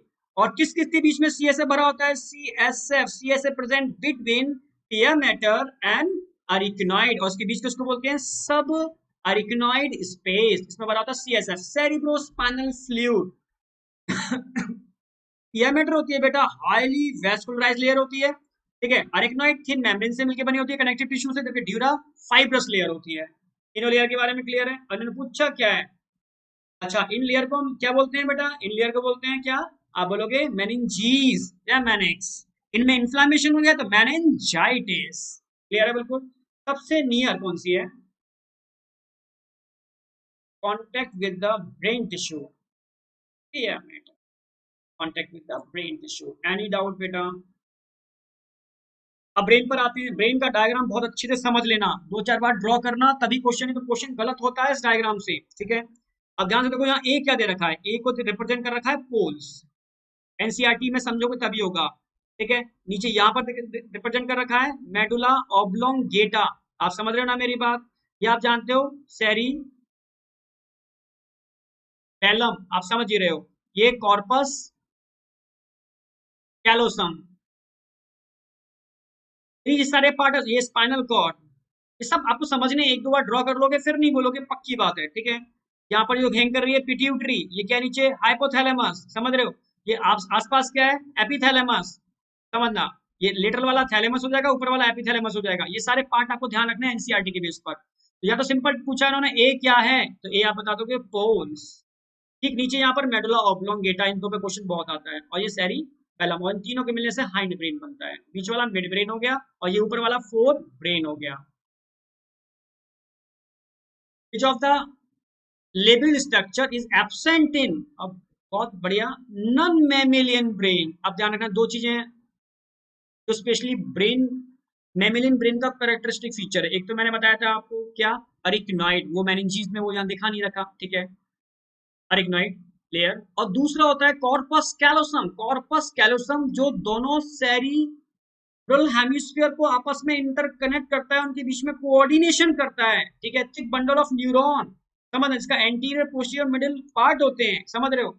तो ये स्पेशली मिलता है मेमेलियन ब्रेन के अंदर, तो मेमेलियन ब्रेन का कैरेक्टरिस्टिक फीचर है कॉर्पस कैलोसम, ध्यान रखना है आपको, समझ जाओगे। Which part of the cerebral lobe is responsible for vision, ये आपको ऐसे याद रखना, हमारे हाफ हेमिस्फीयर में कितने लोब होते हैं, 4 लोब, ठीक है, ऐसे मान लो, इसे दिखा देते हैं, आगे वाला फ्रंटल, बगल वाला पैराइटल, जहाँ कान होता है टेम्पोरल, और पीछे वाला ऑसिपिटल, ये 4 लोग होते हैं, समझना। तो अगर मैं आपसे कहूं कि हमारी intelligency, creativity, learning, reasoning, memory, इन सब के लिए कौन सा लोग रिस्पॉन्सिबल होता है, फ्रंटल। मैं बोलता हूं कि अगर आपसे कोई वरदान कहे कि बेटा क्या चाहिए आपको, तो आप अपना किस लोग को एक्टिवेट कराना चाहते हो, फ्रंटल लोग, आपकी इंटेलिजेंसी, आपकी क्रिएटिविटी, आपकी लर्निंग, रीजनिंग, मेमोरी, सबके लिए फ्रंटल लोग होता है, और फ्रंटल कभी भूलना नहीं है, समझ रहे हो ना, पहली बात। दूसरा, फ्रंटल की एक खास बात और है, जो आप जितना भी बोल रहे हो वो फ्रंटल की वजह से बोल रहे हो, तो frontal is related with motor speech area, motor का मतलब है जो हमारी टंग को मूव करा रहा है, सिग्नल ब्रेन से आ रहा है, जो सिग्नल आ रहा है मसल्स के पास तो मोटर न्यूरॉन लेके आ रहे हैं। स्पीच मैं बोल रहा हूँ, मैं वही तो बोल रहा हूँ जो मेरा ब्रेन कह रहा है। तो मोटर स्पीच एरिया भी फ्रंटल होता है। पैराइटल मोस्टली सेंसरी, बैलेंसिंग में भी पार्टिसिपेट करता है, पर mostly sensory, touch, hot, cold, pain, gustatory, इसके लिए रिस्पॉन्सिबल होता है। अगर मैं टेम्पोरल की बात करता हूँ तो उसको वर्निकीज एरिया यानी sensory speech area, motor speech area को ब्रोकास बोलते हैं, इसको वर्निकीज, याद आ गया क्या? इसके अलावा ऑडिटरी यानी सुनने के लिए भी रिस्पॉन्सिबल होता है, समझ रहे ना मेरी बात, और ऑल्फैक्शन यानी स्मेल के लिए भी रिस्पॉन्सिबल होता है। तो फ्रंटल कभी नहीं भूलोगे, यानी इंटेलिजेंसी, लर्निंग, रीजनिंग, क्रिएटिव, सब के लिए फ्रंटल। बस एक बात ध्यान रखनी है, ब्रोकास स्पीच एरिया है, टेम्पोरल वर्निकीज स्पीच एरिया है, ब्रोकास मोटर और वर्निकीज सेंसरी, समझ गए ना? ब्रोकास मैं क्लास में बोलता हूँ इस तरह का ब्रोकास, यानी आप जो भी बकवास करते हो, टंग के थ्रू करते हो, तो बकवास मतलब ब्रोकास, मतलब टंग का यूज कर रहे हो, टंग का यूज कर रहे हो मतलब मोटर स्पीच एरिया। क्लियर है? और ऑसिपिटल, ऑसिपिटल में एक ही है, ध्यान रखना है, विजुअल एरिया। तो विजुअल एरिया पूछा है उसने विजन के लिए, कौन सा हो जाएगा? ऑसिपिटल। एनी डाउट बेटा? मैं सारे एरिया क्लियर कर दिए, यही सारे फंक्शन आते हैं। Hypothalamus is present at the base of thalamus, involved in the following function except। तो hypothalamus एक तो ग्लैंड है, दूसरा एंडोक्राइन ग्लैंड है, दूसरा क्या है, ये हमारे ब्रेन का पार्ट है जो इनवॉलेंट्री रिएक्शन को कंट्रोल करता है। इनवॉलेंट्री रिएक्शन जैसे ये हमारे बॉडी का थर्मो रेगुलेटर है, टेम्परेचर मेंटेन करता है, ऑस्मो रेगुलेटर है, ऑस्मोटिक पोटेंशियल को मेंटेन करता है, मैंने एक्सक्रीटरी सिस्टम में बताया भी था। ये हमारी थर्स्ट, हंगर को मेंटेन करता है। इसके अलावा ये हमारे लिम्बिक सिस्टम का भी पार्ट है, यानी हमारे इमोशनल ब्रेन का भी पार्ट है, यानी कहीं ना कहीं इमोशन से रिलेटेड भी ये कंट्रोल करता है। ठीक है? दूसरा क्या उन्होंने, except base of thalamus involve in the following function, except एक को छोड़ करके, कंट्रोल बॉडी टेम्परेचर करता है, ठीक है, सीक्रेट सुमेटोक्राइनिन, सुमेटो मैंने बताया था एंडोक्राइन पार्ट, एंडोक्राइन ग्लैंड का भी पार्ट है जो हमारी पिट्यूटरी के एंटीरियर लोब को कंट्रोल करता है। कैसे करता है? सुमेटोक्राइनिन रिलीज करके। एक सुमेटोक्राइनिन होते हैं क्योंकि पिट्यूटरी के एंटीरियर लोब में कुछ बंच ऑफ सेल्स होते हैं बेटा, इनको सुमेटो, ठीक है, सुमेटोट्रॉफिक सेल्स बोलते हैं, और ये रिलीज करते हैं सुमेटोट्रॉफ। तो सुमेटोट्रॉफ को निकालने के लिए चाहिए सुमेटोक्राइनिन, तो वो कौन निकालता है? हाइपोथैलेमस। तो hypothalamus control anterior lobe of pituitary with the help of somatochrinin। Absolutely right। Vomiting मैंने बताया भी था, वॉमिट सेंटर हमारा मेडुला ऑब्लोंगेटा, अपोजिट रिफ्लेक्स होते हैं, तो मेडुला ऑब्लोंगेटा कंट्रोल करता है वॉमिटिंग को, हाइपोथैलेमस नहीं करता।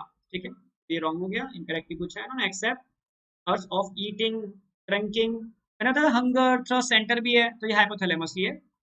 तो ये तीनों क्लियर है except vomiting centre. Any doubt? एकदम कंसेप्ट क्लियर होगा। Which of the following option correctly include parts of limbic system? Limbic system ध्यान रखना, head of hippo, HAT, head of, ठीक है, head of hippocampus। अब समझना, H मतलब क्या हो गया? थैलेमस। A मतलब क्या हो गया? एमेगडाला। T मतलब क्या हो गया? समझ रहे हो? सॉरी, हाइपोथैलेमस, हाइपोथैलेमस, एमेगडाला, थैलेमस और हिप्पोकैम्पस। तो ऐसा हेड ऑफ हिप्पो, हिप्पो की हेड ही है लिम्बिक सिस्टम है, याद करने का फंडा। यानी लिम्बिक सिस्टम इन चारों के मिलने से बनता है, हेड ऑफ हिप्पो के मिलने से बनता है। यानी लिम्बिक सिस्टम में हाइपोथैलेमस भी होता है, लिम्बिक सिस्टम में एमेगडाला भी होता है, लिम्बिक सिस्टम में थैलेमस भी होता है और हिप्पोकैम्पस भी होता है। क्लियर है बिल्कुल? तो इन चारों में से जो मिल जाए, हिप्पोकैम्पस है, एमेगडाला है और हाइपोथैलेमस है, तो ये तीनों दे रखे हैं आप इसको, और ऑनली नहीं लगा हुआ और सबके आगे ऑनली लगा हुआ है, तो क्या हो गया? ये एब्सोल्युटली राइट हो गया।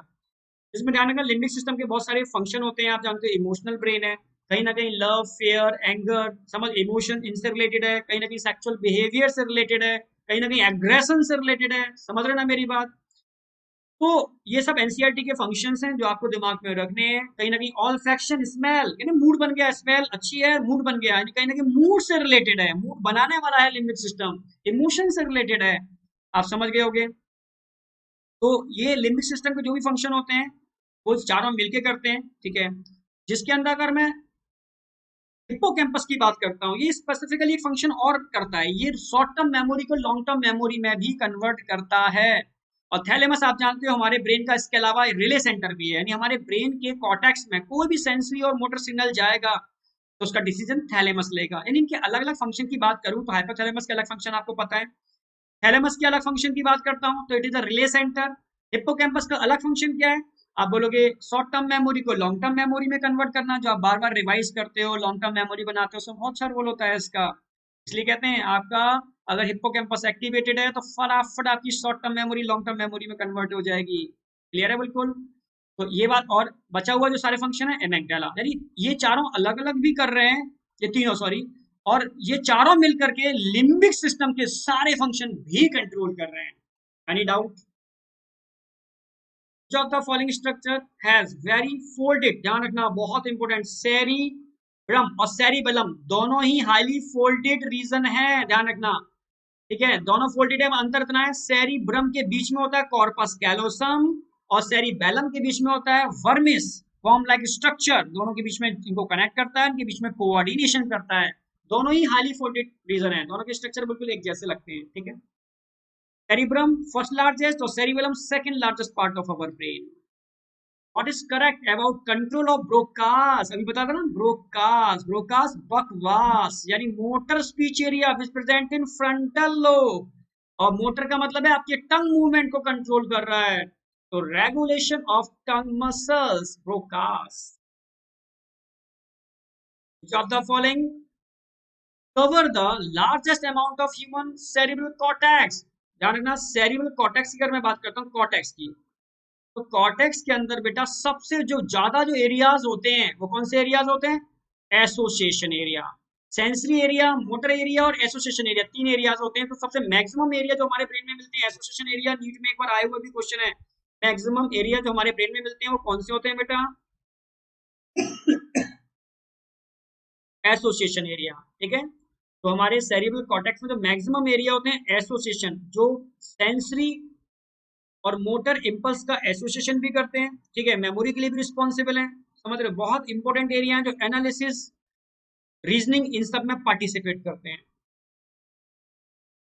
विच लोब ऑफ सेरिब्रल हेमिस्फीयर, ठीक है, register feeling of hot cold pain touch, बताया था, hot cold pain touch, sensory part आ गई, कौन सा हो गया, parietal, frontal intelligency, parietal sensory, temporal smell, auditory, इसके अलावा वर्निकीज, ऑसिपिटल फॉर विजन, सारे एरिया एकदम टिप्स पर होने चाहिए। फाइंड द करेक्ट मैच, वही आ गया, सेरिब्रल एक्यूडक्ट, सेरिब्रल एक्यूडक्ट या एक्यूडक्ट ऑफ साल्वियस है ईटर, ठीक है, कंट्रोल विजुअल रिफ्लेक्स, गलत। Hypothalamus lie at the base of pons, का हाइपोथैलेमस पोन्स के बेस पर होता है ना बेटा, पोन्स तो नीचे, हाइपोथैलेमस ऊपर रह गया।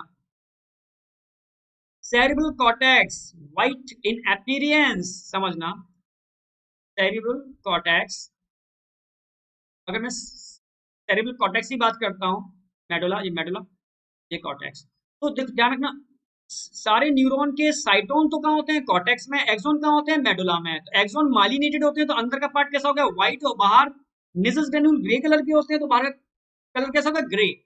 तो कॉर्टेक्स व्हाइट इन अपीयरेंस, तो कॉर्टेक्स तो ग्रे इन अपीयरेंस होती है due to presence of Nissl's granule, जो मेडुला वाला पार्ट होता है white in appearance due to presence of myelinated axon. ये भी रॉन्ग हो गया बेटा। Association area perform complex function like, मैंने बताया था इंटरसेंसरी एसोसिएशन, बिल्कुल सही, मेमोरी एंड कम्युनिकेशन, ये एनसीईआरटी की लाइन है, वेरी वेरी वेरी इंपॉर्टेंट, ध्यान रखना है बेटा, इन तीनों पे क्वेश्चन आता है। ये एसोसिएशन एरिया के मेन फंक्शन है, जो हमारे ब्रेन का सबसे ज्यादा मिलने वाला कॉर्टेक्स का पार्ट है association area. Which of the following structure or reason is incorrect paired with this function? Bones, pneumotaxic, respiratory ने भी बता चुका हूं मैं। Cerebral aqueduct, ठीक है, कनेक्ट डायोसील एंड मेटासील, बिल्कुल देखो, लिटरल वेंट्रिकल पैरासील, थर्ड वेंट्रिकल को बोलते हैं डायोसील और फोर्थ वेंट्रिकल को बोलते हैं मेटासील, तो थर्ड और फोर्थ को कनेक्ट करते हैं aqueduct, right. Cerebellum, bellum, double L मतलब, ठीक है, बॉडी के कोऑर्डिनेशन को कंट्रोल कर रहे हैं, कोऑर्डिनेशन और movement and balancing, absolutely right. Limbic system, motor control, limbic system में मोटर कंट्रोल नहीं होता, टोटली इनवॉलेंटरी कंट्रोल, समझ रहे हो ना मेरी बात, सेंसरी कंट्रोल होते हैं, मोटर कंट्रोल नहीं होगा। Which part of the brain convert information from short term memory to अभी बताया था मैंने, शॉर्ट टर्म को लॉन्ग टर्म में कन्वर्ट कौन कर रहा है? हिप्पोकैम्पस। अब है reflex action, very very very important, समझना, मैं सारे कंसेप्ट यही क्लियर करने वाला हूँ आपके, ठीक है। ये एक डायग्राम है एनसीईआरटी का। रिफ्लेक्स होते क्या है ये तो आपको पता है, फास्ट होते हैं, रैपिड होते हैं, इनवॉलेंटरी होते हैं, विच कंट्रोल बाय सीएनएस, यानी ब्रेन और स्पाइनल कॉर्ड दोनों से कंट्रोल होते हैं। ये बात क्लियर है? एनसीईआरटी में जो डायग्राम दिखा रखा है ये क्या है, ये ध्यान रखना है। ये डायग्राम किसको रिप्रेजेंट कर रहा है उसके लिए रिलेटेड है। सबसे पहले, this figure is showing knee jerk reflex. Yes, साफ साफ दे रखा है, it is a knee jerk reflex. Knee jerk क्यों दिखा रहे हैं? हमने देखो हैमर दे रखा है, नी पे हम स्टिमुलेशन कर रहे हैं, तो जर्क नहीं, करंट का आना, झटका लग जाना, तो इसके लिए नी जर्क रिफ्लेक्स। तो ये किसको रिप्रेजेंट कर रहा है? नी जर्क रिफ्लेक्स को रिप्रेजेंट कर रहा है। Absolutely right, it's show to reflex arc. अब सेकंड क्वेश्चन बनता है, बेटा हम सर कैसे पहचाने कि रिफ्लेक्स आर्क कितने हैं? समझना, अगर मानो एक सेंसरी है और एक सेंसरी आगे जाकर के दो मोटर के संग मिल रहा है, कितने मोटर? दो। ये अलग अलग इफेक्टर से जाके जुड़ रहे हैं, तो कितने रास्ते हुए? ये यहां से एक रास्ता है, फिर दूसरा रास्ता, यानी अगर एक सेंसरी दो मोटर से मिल रहा है तो दो रिफ्लेक्स आर्क हो गए। एक सेंसरी एक मोटर से मिल रहा है तो एक रिफ्लेक्स आर्क है। एक सेंसरी अगर तीन मोटर से मिल रहा है तो तीन रिफ्लेक्स आर्क हो जाएंगे। तो यहां पर देखो, ये तो सिग्नल लेके जा रहा है तो क्या हो गया? सेंसरी। ये सिग्नल लेके आ रहे हैं तो क्या हो गया? मोटर। तो एक सेंसरी दो मोटर के संग मिल रहा है, तो reflex number of reflex arc कितने हो गए बेटा? यहाँ पर टू, दे भी रखा है। Absolutely right. अब देखो, मोनोसाइनेप्टिक और पॉलीसाइनेप्टिक दो टाइप के रिफ्लेक्स होते हैं, समझना। मानो एक सेंसरी न्यूरॉन है, ये सेंसरी सिग्नल को लेकर के आ रहा है। अब ये सेंसरी है, ये एक इंटर न्यूरॉन के संग मिल गया, एक और इंटर न्यूरॉन है उसके संग मिल गया, ये मिल गया इंटर न्यूरॉन, ये गया। ये सेंसरी था, ये मोटर था, ये स्पाइनल कॉर्ड के अंदर मिक्सिंग होगी इनकी, स्पाइनल कॉर्ड के अंदर। स्पाइनल कॉर्ड में क्या आ गया? यहाँ पर इंटर न्यूरॉन आ गया। तो अगर समझना, और ये यहाँ पर मान लो डायरेक्ट मोटर, यानी अगर सेंसरी और मोटर के बीच में एक सिनेप्स बन रहा है, it is called monosynaptic. Sensory और मोटर के बीच में दो सिनेप्स बन रहे हैं, समझना, 1 और 2, तो ये क्या हो गया? पॉलीसिनेप्टिक। एक बात क्लियर हो गई? तो मोनोसिनेप्टिक के अंदर क्या इंटर न्यूरॉन का इन्वॉल्वमेंट होगा? नहीं, नेवर, क्योंकि इंटर न्यूरॉन है ही नहीं, तब तो मोनोसिनेप्टिक बनेगा। और इंटर न्यूरॉन आ गए तो एक से ज्यादा सिनेप्स बन जाएंगे ना, तो पॉलीसिनेप्टिक। तो एक बात ध्यान रखना, अगर इंटर न्यूरॉन का इन्वॉल्वमेंट है, ऑलवेज पॉलीसिनेप्टिक, क्योंकि इंटर न्यूरॉन हमेशा पॉलीसिनेप्टिक को रिप्रेजेंट करते हैं, मोनो को नहीं करते। पॉलीसिनेप्टिक रिफ्लेक्स हो जाएगा, और विदाउट इंटर न्यूरॉन हो गया मोनोसिनेप्टिक। अब देखो डायग्राम में ध्यान से देखो, यहाँ पर एक सेंसरी डायरेक्ट मोटर से भी जुड़ रहा है और एक सेंसरी इंटर न्यूरॉन की हेल्प से भी मोटर से जुड़ रहा है, यानी यहाँ पर मोनोसिनेप्टिक रिफ्लेक्स भी हो रहा है और पॉलीसिनेप्टिक रिफ्लेक्स भी हो रहा है। तो monosynaptic रिफ्लेक्सिक arc has only one synapse in CNS, बिल्कुल सही है, वन सिनेप्स इन सीएनएस। और पॉली में एक से ज्यादा होंगे। और एक इंपॉर्टेंट ध्यान रखना, ये मानो आप घर जा रहे हो, ये आपका यहाँ से घर जा रहे हो, घर जा रहे हो तो रास्ते में एक सिनेप्स मिल रहा है, नहीं एक रेड लाइट, और दो सिनेप्स मिल रहे हैं मतलब दो रेड लाइट। जितनी रेड लाइट बढ़ते जाएंगे, आपकी ट्रेवलिंग ड्यूरेशन बढ़ेगी या घटेगी? ट्रेवलिंग ड्यूरेशन बढ़ेगी, यानी पॉलीसिनेप्टिक रिफ्लेक्स स्लो होते हैं कंपैरेटिव मोनोसिनेप्टिक, यानी मोनोसिनेप्टिक रिफ्लेक्स फास्टेस्ट होते हैं अगर पॉलीसिनेप्टिक रिफ्लेक्स फास्ट होते हैं। तो समझ गए ना मेरी बात? तो जितने भी जर्क, अब कंसेप्ट बोल रहा हूं, जितने भी जर्क रिफ्लेक्स होते हैं, चाहे वो नी जर्क हो, एल्बो जर्क हो, एंकल जर्क हो, अगर जर्क लगा हुआ है, फास्टेस्ट, फास्टेस्ट का मतलब मोनोसिनेप्टिक। और अगर इंटरन्यूरॉन का इन्वॉल्वमेंट है तो कंपैरेटिव फास्ट होंगे पर कंपैरेटिव स्लो होंगे, इसको बोलते हैं पॉलीसिनेप्टिक। जितने भी विड्रॉल रिफ्लेक्स, जैसे मैंने पिन को चुबाया, हाथ पीछे किया, पिन को चुभोते ही मैंने क्या हुआ? Withdrawal of body part, burn करते ही विड्रॉल ऑफ बॉडी पार्ट, तो विड्रॉल ऑफ बॉडी पार्ट की बात आ जाती है तो पॉलीसाइनेप्टिक, इंटरन्यूरॉन का इन्वॉल्वमेंट होगा बेटा।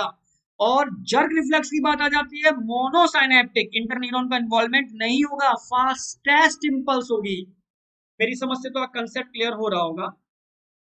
अब नेक्स्ट देखो, polysynaptic reflex are goes to same muscles to relax, ये तो पॉसिबल ही नहीं है, यानी एक ही न्यूरॉन कॉन्ट्रैक्ट भी कराएगा रिलैक्स भी कराएगा, वो पॉसिबल नहीं है। तो ये हो गया गलत, क्योंकि पॉलीसिनेप्टिक मतलब सेम नहीं कर सकता ना, मतलब पॉलीसिनेप्टिक अगर रिलैक्स कराएगा तो मोनोसिनेप्टिक यहाँ क्या कर रहा है, मोनोसिनेप्टिक वाला क्या कर रहा है, कॉन्ट्रैक्ट करा रहा है, तो पॉलीसिनेप्टिक वाला क्या कर रहा है, रिलैक्स करा रहा है। दोनों काम एक साथ नहीं होंगे। तो इनकरेक्ट पूछा है इन्होंने, नॉट रिलेटेड टू, बिल्कुल सही, नॉट रिलेटेड में कौन सा आ जाएगा, फोर्थ। तो रिफ्लेक्स के सारे कंसेप्ट क्लियर हो जाने चाहिए। मैं एक क्वेश्चन और लेता हूँ, आप इसकी बात तो 100% क्लियर हो जाएगा। डायग्राम दे रखा है, ABCD दे रखे हैं, ठीक है। उन्होंने आंसर द फॉलोइंग क्वेश्चन, कुछ क्वेश्चन दे रखे हैं, उनके आंसर को सेलेक्ट करने हैं, ठीक है। लेबल पार्ट, सबसे पहले देखो number 1 part V, part V कौन सा है, ये रहा। पार्ट वी क्या दे रखा है, pseudo unipolar neuron which present in dorsal root ganglia of spinal cord, बिल्कुल क्लियर है। Contain which type of neuron, कौन से टाइप के न्यूरॉन है, सूडो यूनिपोलर। ये में क्या दिखा रखा है, ये pseudo unipolar, pseudo unipolar neuron, ठीक है। विच नर्व, सेकंड वाला, which nerve pathway carry impulse from receptor to CNS। अब समझना, रिसेप्टर टू CNS, ये तो रिसेप्टर है, मसल्स कौन है, इफेक्टर है। तो रिसेप्टर से CNS के पास कौन लेके जा रहा है, सेंसरी। तो कौन सा पाथवे लेके जा रहा है, अब सी वाला, सी वाला एक्चुअल में क्या है, सेंसरी भी बोल सकते हो, सी वाले को आप एफरेंट भी बोल सकते हो, समझ रहे हो। डॉर्सल साइड पर होता है तो डॉर्सल न्यूरॉन भी बोल सकते हो, डॉर्सल ऊपर वाला, वेंट्रल नीचे वाला, समझ रहे हो। और ऊपर और डॉर्सल वाले को आप, ठीक है, एंटीरियर टर्म भी यूज कर सकते हो।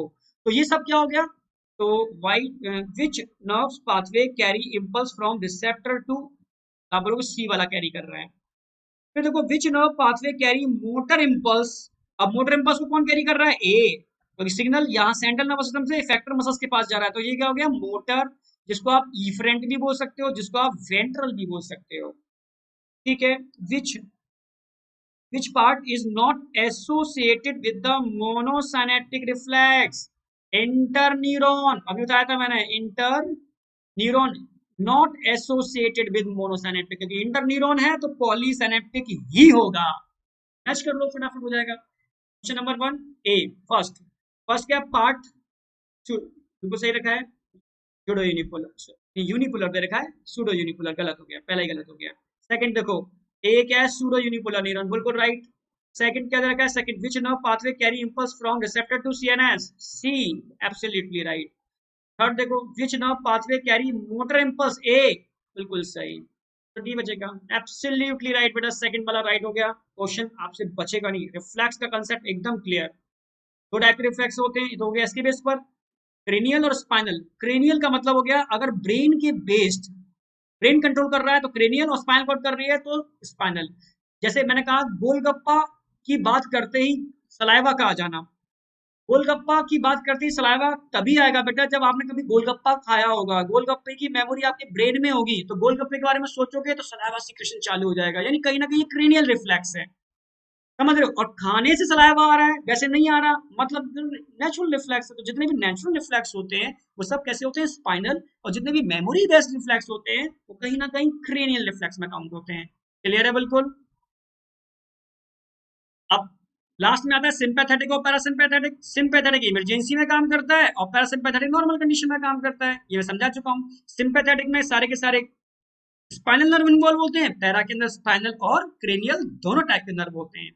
सिंपैथ के अंदर जो न्यूरोट्रांसमीटर आते हैं मैंने बताया था, इमरजेंसी वाले, जैसे एसिटाइलकोलिन है, ठीक है, एपिनेफ्रिन है, epinephrine, nor epinephrine, adrenaline, nor adrenaline, ये किस में आते हैं, सिंपैथ के अंदर। और पैरा के अंदर वही एसिटाइलकोलिन मेनली जो कहा था। तो पहले देखो सिंपैथ के इमरजेंसी वाले एड्रेनलिन है, एसिटाइलकोलिन नहीं आएगा, एसिटाइलकोलिन एड्रेनलिन है, तो फर्स्ट एंड सेकंड। अब पैरा में देखो, पैरा में आएगा एड्रेनलिन, यहाँ दे दिया तो गलत हो गया, क्योंकि एड्रेनलिन तो कहाँ आता है, सिंपैथ में आता है। एसिटाइलकोलिन पैरा में आएगा, तो फर्स्ट वाला सही है बेटा, समझ गए। सिंपैथेटिक इमरजेंसी में काम करता है, एड्रेनलिन, नॉर एड्रेनलिन या एपिनेफ्रिन, नॉर एपिनेफ्रिन न्यूरोट्रांसमीटर होते हैं, और पैरासिम्पैथेटिक के अंदर एसिटाइलकोलिन पार्टिसिपेट करता है मोस्टली। एनी डाउट बेटा। अब सेंसरी ऑर्गन, लास्ट पड़ाव चल रहा है इसका, बहुत इंपॉर्टेंट पॉइंट्स हैं इसके अंदर, बहुत अच्छे से समझना। मैं पूरा आई यहाँ क्लियर करा दूंगा, ईयर क्लियर करा दूंगा, कोई डाउट नहीं बचेगा। सबसे पहले हम बात करते हैं, विच of the following part of human eyes is incorrectly match with its identification and feature and function. मैं सारे समझाता जा रहा हूँ, समझना मेरी बात। सबसे पहले बी, बी क्या है आप जानते हो, बी ये एक्वस चैम्बर है, इसमें एक्वस ह्यूमर भरा होता है, ठीक है। इस एक्वासीमर को बनाने का काम कौन करता है? आप finger like projection of ciliary muscles, वो एक्वासीमर को भी बनाते हैं और पीछे एक जेल भरा हुआ है इसको बोलते हैं विट्रसीमर, वो उसको भी बनाते हैं विट्रसीमर को।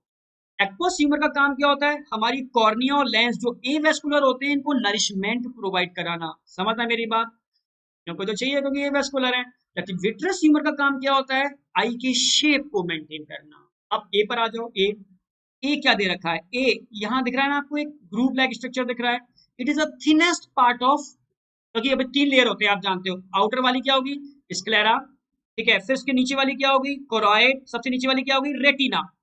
तो समझना मेरी बात, रेटिना की बात कर रहा हूँ तो रेटिना का वो पार्ट यहाँ पर देखो ध्यान, रेटिना के ठीक पीछे यहाँ पर एक येलो कलर का पार्ट होता है, इसको बोलते हैं मैक्यूला ल्यूटिया।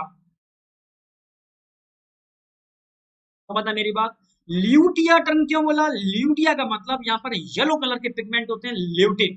तो येलो स्पॉट भी बोल सकते हैं यहाँ पर, येलो कलर का, यहाँ पर मैक्सिमम लाइट के एंटर करने की प्रोबेबिलिटी सबसे ज्यादा होती है, येलो स्पॉट। तो यहाँ पर ग्रीन एक ग्रुप बनी हुई है, समझना।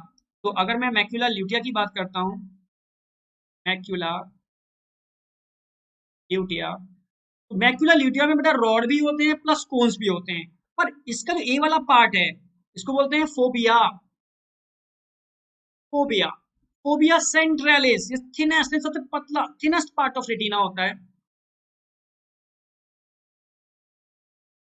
थिनेस्ट पार्ट ऑफ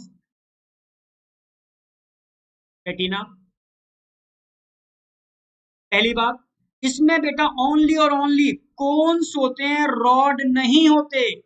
और कोन्स ध्यान रखना है डे के टाइम पर विजन के लिए रिस्पॉन्सिबल होते हैं, और रॉड नाइट के टाइम पर। ऐसे ना, रॉड आप नाइट के टाइम पर ऑन करते हो तो नाइट के लिए रॉड, और कोन्स डे के टाइम पर। इसीलिए इस रीजन की विजुअल एक्विटी यानी रेजोल्यूशन पावर, एनसीईआरटी की लाइन है, सबसे ज्यादा होती है। कि मैक्सिमम कौन होते हैं यहाँ पर, समझ रहे हो? मैक्सिमम कौन होते हैं? तो मैक्सिमम विजुअल एक्विटी या रेजोल्यूशन पावर इसकी मैक्सिमम होती है। क्लियर है बिल्कुल? अब सी वाला पार्ट, सी तो आप समझ रहे हो, इसको क्या बोलते हैं? Blind spot. ठीक है, ब्लाइंड स्पॉट हो गया। डी वाला, डी क्या है? ऑप्टिक नर्व है, ऑप्टिक नर्व। तो ऑप्टिक नर्व यहाँ से क्या कर रही है भाई? ऑप्टिक नर्व यहाँ से जा रही है और यहाँ से ब्लड वेसल्स आ रहे हैं इसके अंदर। तो डायग्राम तो समझ में आ रहा है आपको, ठीक है। अब आ जाओ ए, फोबिया। अच्छा, ये वाली बात क्लियर है? ए वाले पार्ट में बहुत क्वेश्चन बहुत आता है। ए के आसपास का जो रीजन है येलो पिगमेंट है, इसको मैक्यूला ल्यूटिया बोलते हैं। येलो पिगमेंट की डिपोजिशन की वजह से इस पूरे रीजन में रॉड एंड कॉन्स दोनों होते हैं। इसका सेंटर पार्ट फोबिया सेंट्रलिस है, इसमें ग्रुप बनी हुई है, उस ग्रुप में ऑब्लिकली तिरछे ओनली और ओनली कोन्स भरे होते हैं, इसलिए इस पार्ट की विजुअल एक्विटी सबसे मैक्सिमम होती है, यानी रेजोल्यूशन पावर सबसे मैक्सिमम होती है। आप समझ पा रहे हो ना मेरी बात? सेंसिटिविटी अलग चीज होती है और रेजोल्यूशन अलग। सेंसिटिविटी जो कम लाइट में ही क्या हो जाए? डीपोलराइज हो जाए। रॉड हाईली सेंसिटिव होते हैं और कोन्स हाईली, ठीक है, रेजोल्यूशन पावर रखते हैं। रॉड की सेंसिटिविटी ज्यादा होती है पर रेजोल्यूशन पावर कम होती है, और कोन्स की सेंसिटिविटी कम होती है, ज्यादा लाइट पड़ेगी तब डीपोलराइज होंगे, पर रेजोल्यूशन पावर बहुत ज्यादा होती है, यानी विजुअल एक्विटी बहुत ज्यादा होती है। ये इंपॉर्टेंट पॉइंट्स थे। अब आ जाओ, बी क्या दे रखा है इन्होंने? बी, बी एक्वस चैम्बर है, space between cornea and lens. Fovea point, greatest visual acuity, both are right. क्या है? इनकरेक्ट पूछा है। डी, ब्लाइंड स्पॉट, बिल्कुल राइट, ब्लाइंड स्पॉट है। डी, ऑप्टिक नर्व है, yes. Cones absent, only rods present. और ये ऑप्टिक नर्व है, वहां पर कोन्स कुछ नहीं है, पूरा ब्लाइंड स्पॉट है जहां ऑप्टिक नर्व होती है। ना तो यहाँ रॉड होते हैं, ध्यान रखना। ब्लाइंड स्पॉट में rod and cones both are absent. Wrong हो गया, एकदम क्लियर है। आगे बढ़ते हैं। जैसे अब बचे हुए क्वेश्चन यहाँ सॉल्व कर देते हैं, ठीक है। अब ए क्या दे रखा है? A aqueous chamber which contain aqueous humour, liquid को एक्वासीमर बोलते हैं। Its transplantation is most successful transplantation, ठीक है। आप जानते हो, अगर हम बी वाला, बी क्या है? कॉर्निया। कॉर्निया ट्रांसप्लांट इजी है क्योंकि ए वेस्कुलर होती है भाई। जिस जो चीज भाई लेंस भी इजीली ट्रांसप्लांट कर दोगे, कॉर्निया भी कर दोगे, क्योंकि both are avascular. Avascular होने की वजह से यहाँ इम्यून सेल का इंटरेक्शन नहीं होता, तो इजीली इस टिश्यू का जब ग्राफ्टिंग करते हैं तो रिजेक्शन होने की प्रोबेबिलिटी होती ही नहीं है। A vascular, both are right. Right पूछा, ये फिर देख लेते हैं। सी, सी क्या दे रखा है उन्होंने? सी, सी रेटिना, गलत हो गया। सी तो क्या है? Ciliary muscles. फिर देखो डी क्या रखा है? Outer covering of eye. D outer covering of eye, ठीक है ये तो। Covering of eye also called white part. देखो ये तो गलत हो गया ये वाला सेकंड का, पर ये वाला ठीक है क्योंकि डी आउटर कवरिंग है, ये आई का व्हाइट पार्ट होता है। यही व्हाइट पार्ट आगे जाकर के कॉर्निया में कन्वर्ट हो जाता है, तो आगे भी जो व्हाइट व्हाइट दिख रहा है कॉर्निया ही है, जो पीछे जाकर के आप बोल सकते हो कोरॉइड में कन्वर्ट हो जाता है। ये देख लो एरिया ई का दे रखा है, ई ये है ब्लाइंड स्पॉट की area where rod and cones are absent, absolutely right. फिर एफ देख लो, एफ क्या दे रखा है, F fovea centralis area where only rods are present, only rod नहीं होते बेटा, ओनली कोन्स आर प्रेजेंट। फिर जी देखो बेटा, जी जी सेकंड लेयर है, सेकंड लेयर कौन सी होती है, choroid. It is a highly vascular layer of eyes, ठीक है। आप बिल्कुल सही, कोरॉइड वेस्कुलर लेयर होती है, ठीक है। Absolute it is of it H H के अंदर रखा है एच,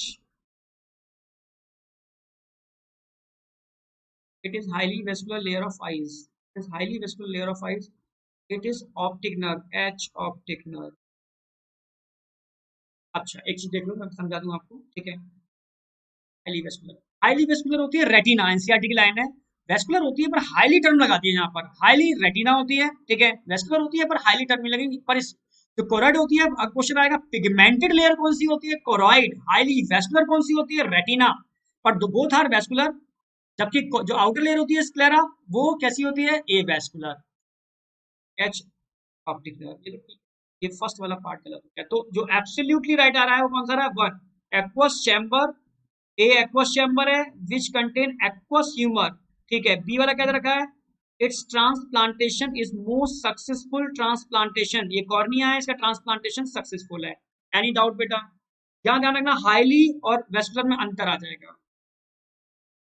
अब एक चीज और बची है, इसकी मैकेनिज्म, बस वो समझा देता हूँ मैं आपको, बस उसके बाद क्लियर हो जाएगा आपको,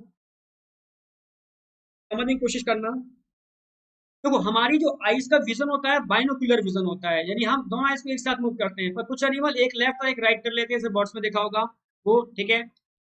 तो हम बाइनोक्यूलर हैं, और हमारे टू टाइप के विजन होते हैं, एक लाइट के टाइम पर और एक नाइट के टाइम पर, ठीक है।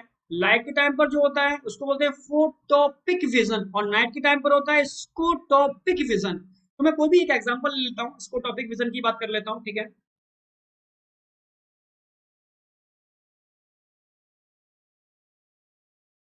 अच्छा, स्कोटोपिक विजन जो होता है डिम लाइट में होता है या ब्राइट लाइट में होता है, आप बोलोगे डिम। डिम लाइट बोली है, डार्क में काम नहीं करता, ध्यान रखना, डिम लाइट की बात चल रही है। अच्छा, स्कोटोपिक विजन के अंदर कौन से पिगमेंट पार्टिसिपेट करते हैं भाई, रॉड। स्कोटोपिक विजन में रॉड काम करेंगे, कौन से रॉड करेंगे, तो रॉड में कौन से पिगमेंट होते हैं, रोडोप्सिन। समझना मेरी बात, बहुत इंपॉर्टेंट लाइन है, बच्चे अक्सर के पूछते हैं। अगर मैं रोडोप्सिन की बात करता हूं तो रोडोप्सिन का फॉर्मेशन दो चीजों के मिलने से होता है, एक तो opsin protein plus retinal. Retinal is a aldehyde form of retinol, NEET में आया वो क्वेश्चन है, व्हाट आई मीन, एक ही एल्डिहाइड फॉर्म है ये, समझ रहे ना मेरी बात।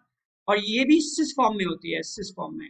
तो एक्चुअल में अगर मैं डायग्राम बनाऊं, समझने की कोशिश करना इनका डायग्राम, तो ये मान लो, ऐसे मान लो ये ऑप्सिन प्रोटीन है, और ये जुड़ी हुई है रेटिनल से, ये ऐसे ऐसे ऐसे मान लो, ठीक है। ऑप्सिन रेटिनल, नॉर्मल केस में रोडोप्सिन में ये इस तरीके से मिले हुए होते हैं, जब तक ये जुड़े हुए होंगे मेम्ब्रेन, जो रॉड की मेम्ब्रेन होगी वो रेस्टिंग कंडीशन में होगी। पर मान लो इनके ऊपर अगर हम डिम लाइट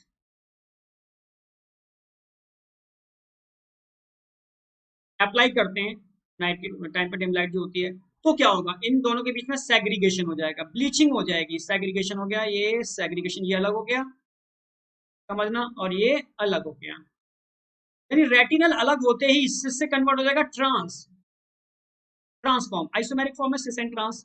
और भाई ये सब कहाँ थे, ये सब आप बोल सकते हो रॉड के अंदर प्रेजेंट होते हैं, सारे पिगमेंट, रॉड है, रॉड के अंदर पिगमेंट प्रेजेंट है। तो जैसे ही ये अलग होते हैं तो रॉड के अंदर जो सोडियम चैनल्स होते हैं वो ओपन हो जाते हैं, सोडियम आयन अंदर मूव करना चालू कर देते हैं, सोडियम आयन का मूवमेंट स्टार्ट हो जाएगा। सेग्रीगेशन होते ही, ब्लीचिंग होते ही, समझना, वो कौन करेगा, डिम लाइट। सेग्रीगेशन हो जाएगा तो क्या हो जाएगा बेटा, यहाँ पर तुरंत ही डी पोलराइजेशन हो जाएगा, और डीपोलराइजिंग सिग्नल आप जानते हो यहां से कहा जाएगा भाई, ये फोटो रिसेप्टर सेल के अंदर हो रहा है, फोटो रिसेप्टर जुड़े होते हैं बाइपोलर, बाइपोलर न्यूरॉन से बाइपोलर न्यूरॉन जुड़े होते हैं गैंग्लियोनिक सेल से, और गैंग्लियोनिक सेल ऑप्टिक नर्व, और ऑप्टिक नर्व सीधे कहाँ जाते हैं ब्रेन के अंदर, और ब्रेन उसको आइडेंटिफाई कर लेगा। समझ में आया? पर मान लो अगर हमने इसके ऊपर कैसी लाइट डाल दी, ब्राइट लाइट या डार्क लाइट, डार्क बोलो या ब्राइट, तो क्या होगा? लाइट चेंज होते ही ये वापस मिल जाएंगे। समझना मेरी बात, सेग्रीगेशन होने के वापस मिल जाएंगे, वापस मिल जाएंगे तो सिग्नल जाएगा नहीं। अब क्या हो जाएगा यहाँ पर, हाइपर पोलराइजेशन, कंडक्शन रुक गया, वापस मिलेंगे कंडक्शन रुक जाएगा, हाइपर पोलराइजेशन हो जाएगा, सेग्रीगेशन हो जाएगा, कंडक्शन होना चालू हो जाएगा, सोडियम चैनल खुल जाएंगे, डीपोलराइजेशन हो जाएगा। तो स्कोटॉपिक विजन और फोटोपिक विजन में जरा सा अंतर होता है, क्योंकि वहां पर भी ऑप्शन प्रोटीन होती है और रेटिनल होता है, पर वहां ऑप्शन प्रोटीन एक ना होकर के 3 टाइप की होती है, रोडोप्सिन, आइडोप्सिन और क्लोरोप्सिन, क्योंकि दिन में डिफरेंट कलर के लिए रिस्पॉन्सिबल प्रोटीन्स होते हैं।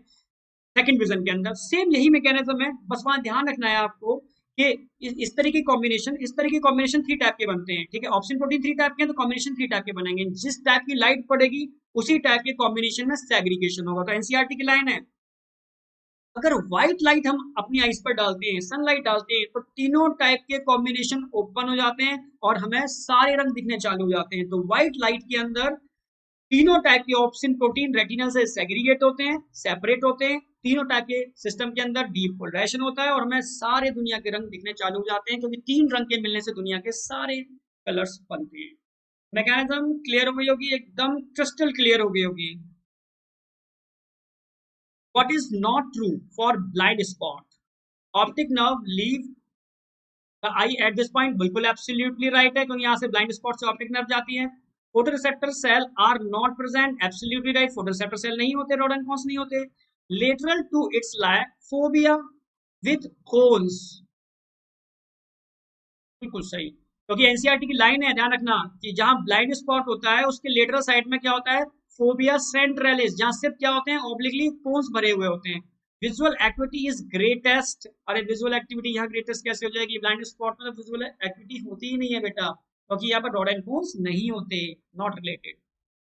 अब ईयर पर आ जाते हैं, तो ईयर में ध्यान रखना, ये एनसीईआरटी का डायग्राम आपको समझना होगा, ये क्या दे रखा है, ये मैलस बोन दे रखी है, स्टैपीज दे रखी है, सॉरी मैलस इनकस दे रखी है सेकंड वाली, और थर्ड वाली जो हैमर ये दिख रही है, ठीक है, ये दिख रही है स्टैपीज। तीनों बोन है, stapes is the smallest bone of upper body, और उसको मसल्स जो होते हैं stapedial is the smallest muscles of the upper body. ये ध्यान से देखोगे, कॉकलिया से निकलने वाली नर्व है, ये कॉकलिया हो गया, ये टिम्पेनम हो गया, ये डायग्राम तो समझ ध्यान रखना, ये पिन्ना हो गया आपका, ये बोन हो गई ऑडिटरी वाली, ये कैनाल हो गई, टिम्पेनम हो गया। Giving below the diagrammatically view of ear identify the living structure which are connect to oval window। बताओ इनमें से कौन सा ओवल विंडो से कनेक्टेड होता है? आप जानते हो 2 विंडो होते हैं, एक ओवल विंडो होता है और एक राउंड विंडो होता है, ठीक है? और आप जानते हो ये ऐसे ऐसे कॉकलिया, ये अपर वाला पार्ट चला गया, ये लोअर वाला पार्ट, ये मिडिल ईयर हो गया, डिस्ट्रीब्यूशन ट्यूब। अब जानते हो यहाँ एक बोन होती है, कौन सी, स्टेपीज, वो जुड़ी होती है ओवल विंडो से। तो यहाँ से स्टेपीज वाइब्रेट करके सिग्नल को भेजेगी कहाँ पर, पेरीलिम्फ के अंदर, और पेरीलिम्फ से होते हुए वाइब्रेशन होते हुए कहाँ आएंगे, पेरीलिम्फ है, ध्यान रखना, यहाँ भरा हुआ है एंडोलिम्फ, यहाँ पेरी, ये भी पेरी। तो ये वाइब्रेशन इस मेम्ब्रेन से टकराएंगे, इसको बोलते हैं बेसिलर मेम्ब्रेन, और बेसिलर मेम्ब्रेन में कौन लगे हुए होते हैं, ऑर्गन ऑफ कॉर्टी, और जो ढके हुए होते हैं किससे, टेक्टोरल मेम्ब्रेन से। इन पे स्टीरियोसिलेटेड हेयर सेल्स होते हैं।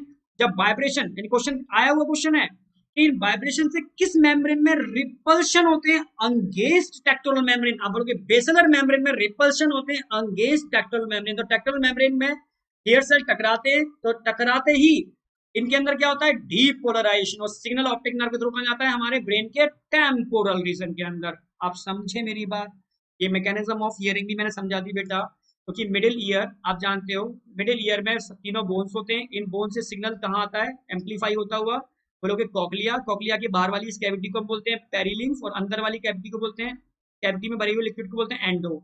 तो कैकलिया का जो बाहर वाला पार्ट है बोनी लैबरनिथ है, और कॉकलिया का जो अंदर वाला पार्ट है ये मेम्ब्रेनस लैबरनिथ है। इसके जो सरफेस पर मेम्ब्रेन है इसको रिसनर मेम्ब्रेन बोलते हैं, बेस पर बेसिलर मेम्ब्रेन, और ढकी हुई मेम्ब्रेन को टेक्टोरल मेम्ब्रेन। तो वाइब्रेशन आते हैं तो बेसिलर मेम्ब्रेन में वाइब्रेशंस होते हैं, जिसकी वजह से हेयर सेल टेक्टोरल मेम्ब्रेन के अगेंस्ट प्रेस होते हैं और इनके अंदर डीपोलराइजेशन, सोडियम चैनल खुल जाते हैं, डीपोलराइजेशन होता है, सिग्नल सीधे ब्रेन में जाता है।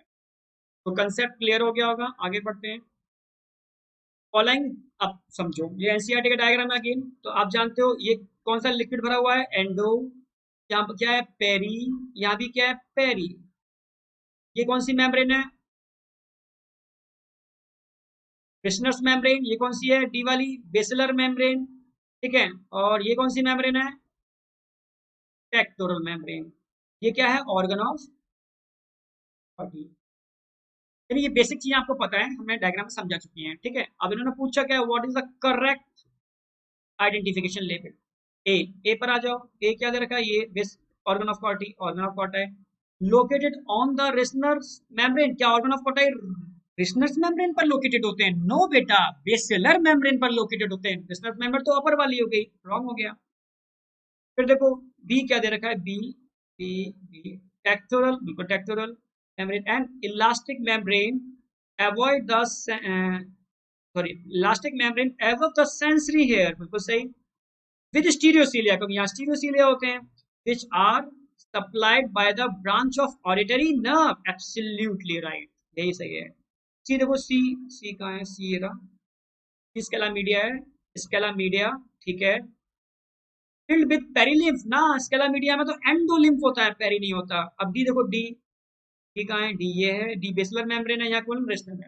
यानी समझ गए होगे, कंसेप्ट डायग्राम भी क्लियर हो गया। ये हमारी ऑप्टिक नर्व है, ऑप्टिक नर्व, ठीक है। ये हमारी बेसिलर मेम्ब्रेन है, डायग्राम बिल्कुल क्लियर रखना, क्रिस्टल क्लियर होना चाहिए, कोई क्वेश्चन बचेगा नहीं। Last question, following is a diagrammatically representation of, ठीक है, सेक्शनल व्यू ऑफ कॉकलिया। ये पूरा कॉकलिया है, समझना। ये कॉकलिया का बोनी लेबरनिथ है, ये बोनी है, ये बोनी है। बोनी लेबरनिथ में भरा हुआ लिम्फ है, वो कौन सा है, पेरी, पेरी। और ये जो है मेम्ब्रेनस लेबरनिथ है, जो मेम्ब्रेन से मिलकर बना है चारों तरफ, ठीक है। तो इसमें जो लिक्विड भरा हुआ है, इसको क्या बोलेंगे, एंडोलिम्फ। आप समझ गए होगे, ये ऑप्टिक नर्व मैं समझा ही चुका हूँ। Which of the following labeled structure are in contact with perilymph? तो पेरीलिम्फ में क्या क्या कांटेक्ट है, डी पेरीलिम्फ के कांटेक्ट में है, सी पेरीलिम्फ के कांटेक्ट में है बेटा, ये नहीं है, ए नहीं है, तो सी और डी दोनों पेरीलिम्फ के कांटेक्ट में है। जबकि एंडोलिम्फ के कांटेक्ट में क्या है, बी एंडोलिम्फ के कांटेक्ट में है, एंड बी तो खुद ही एंडोलिम्फ है। और ए, आप समझ गए ना। तो यहाँ पर ऑप्शन सी और डी आएगा, सी और फर्स्ट ऑप्शन। एनी डाउट, एकदम क्लियर होना चाहिए। लास्ट क्वेश्चन, अब लास्ट है, इसमें कंसेप्ट है, ये बहुत इंपॉर्टेंट क्वेश्चन है, इसमें क्वेश्चन आता है, ध्यान रखना। मैं समझाने की कोशिश कर रहा हूँ, समझने की कोशिश करना। समझने की कोशिश करना, डायग्राम बना के समझा रहा हूँ थोड़ा सा। जैसे अगर मैं ईयर की बात करता हूँ, इंटरनल ईयर की, इंटरनल ईयर समझना। इंटरनल ईयर को हम दो पार्ट में डिवाइड कर सकते हैं, एक तो हियरिंग वाला पार्ट और एक बैलेंसिंग वाला पार्ट। तो हियरिंग वाला पार्ट होता है बेटा, समझना, तो क्या है, कोकली आ जाएगा, और बैलेंसिंग वाले पार्ट के अंदर आ जाएगा। और बैलेंसिंग वाले, अब सुना, अब क्वेश्चन जो आता है वो समझो। बैलेंसिंग वाले पार्ट को हम क्या बोलते हैं, इसको बोलते हैं vestibular apparatus, vestibular apparatus। Very very very important question है, which of the following included in vestibular apparatus। Cochlea, hearing वाला पार्ट वेस्टिब्युलर apparatus में इंक्लूडेड नहीं होता। अब आ जाओ, अब क्या क्या इंक्लूड होगा वेस्टिब्युलर apparatus में, दो चीजें इंक्लूड होती हैं बेटा, एक तो semi circular canal, semi circular canal. तो सेमी सर्कुलर कैनाल कितने होते हैं, 3, एक्स वाई और जेड एक्सिस में होते हैं, आप जानते हो 3। ये किस टाइप के बैलेंसिंग में पार्टिसिपेट करते हैं, रोटेशन।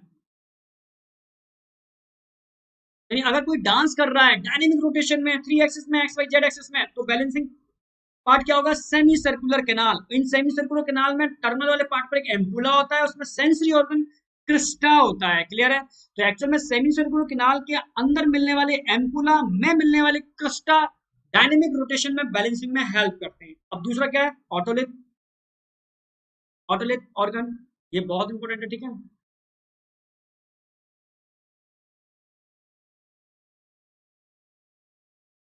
और अब क्वेश्चन आएगा अगेन वेरी वेरी इंपॉर्टेंट कि विच of the following included in otolith organ. तो ऑटोलिथ ऑर्गन में दो चीजें इंक्लूड होती है बेटा, एक तो यूट्रिकुलस, यूट्रिकुलस,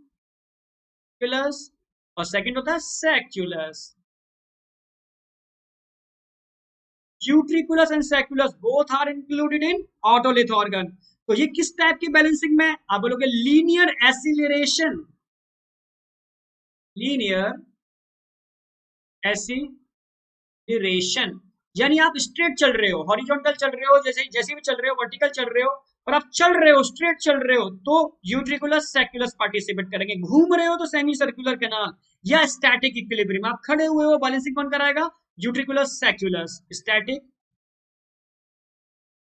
equilibrium, static equilibrium in state खड़े हुए हो, तब बैलेंसिंग कौन कराएगा, otolith organ. Utricular saccular, linear acceleration कर रहे हो, चल रहे हो हॉरिजॉन्टल वर्टिकल के अंदर, तो भी बैलेंसिंग कौन कराएगा, ऑटोलिथ ऑर्गन यानी यूट्रिकुलर सैक्युलस।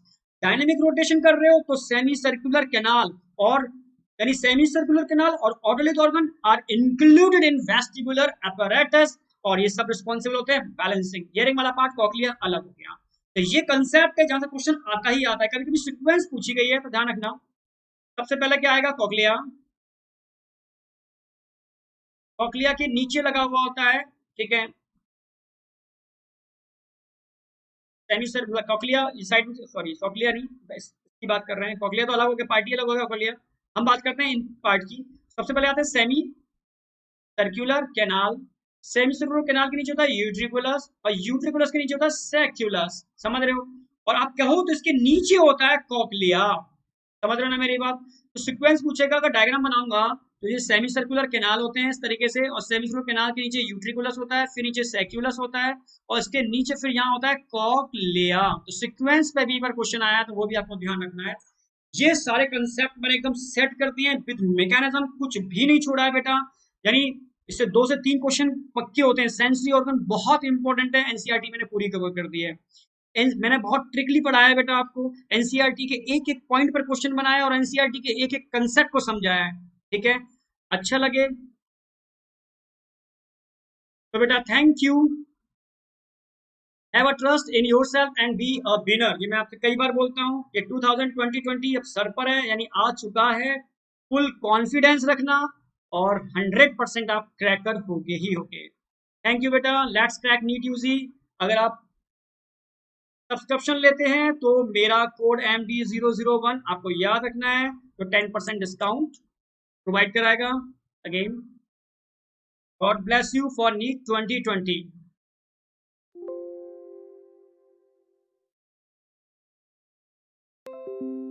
ऑल द बेस्ट बेटा,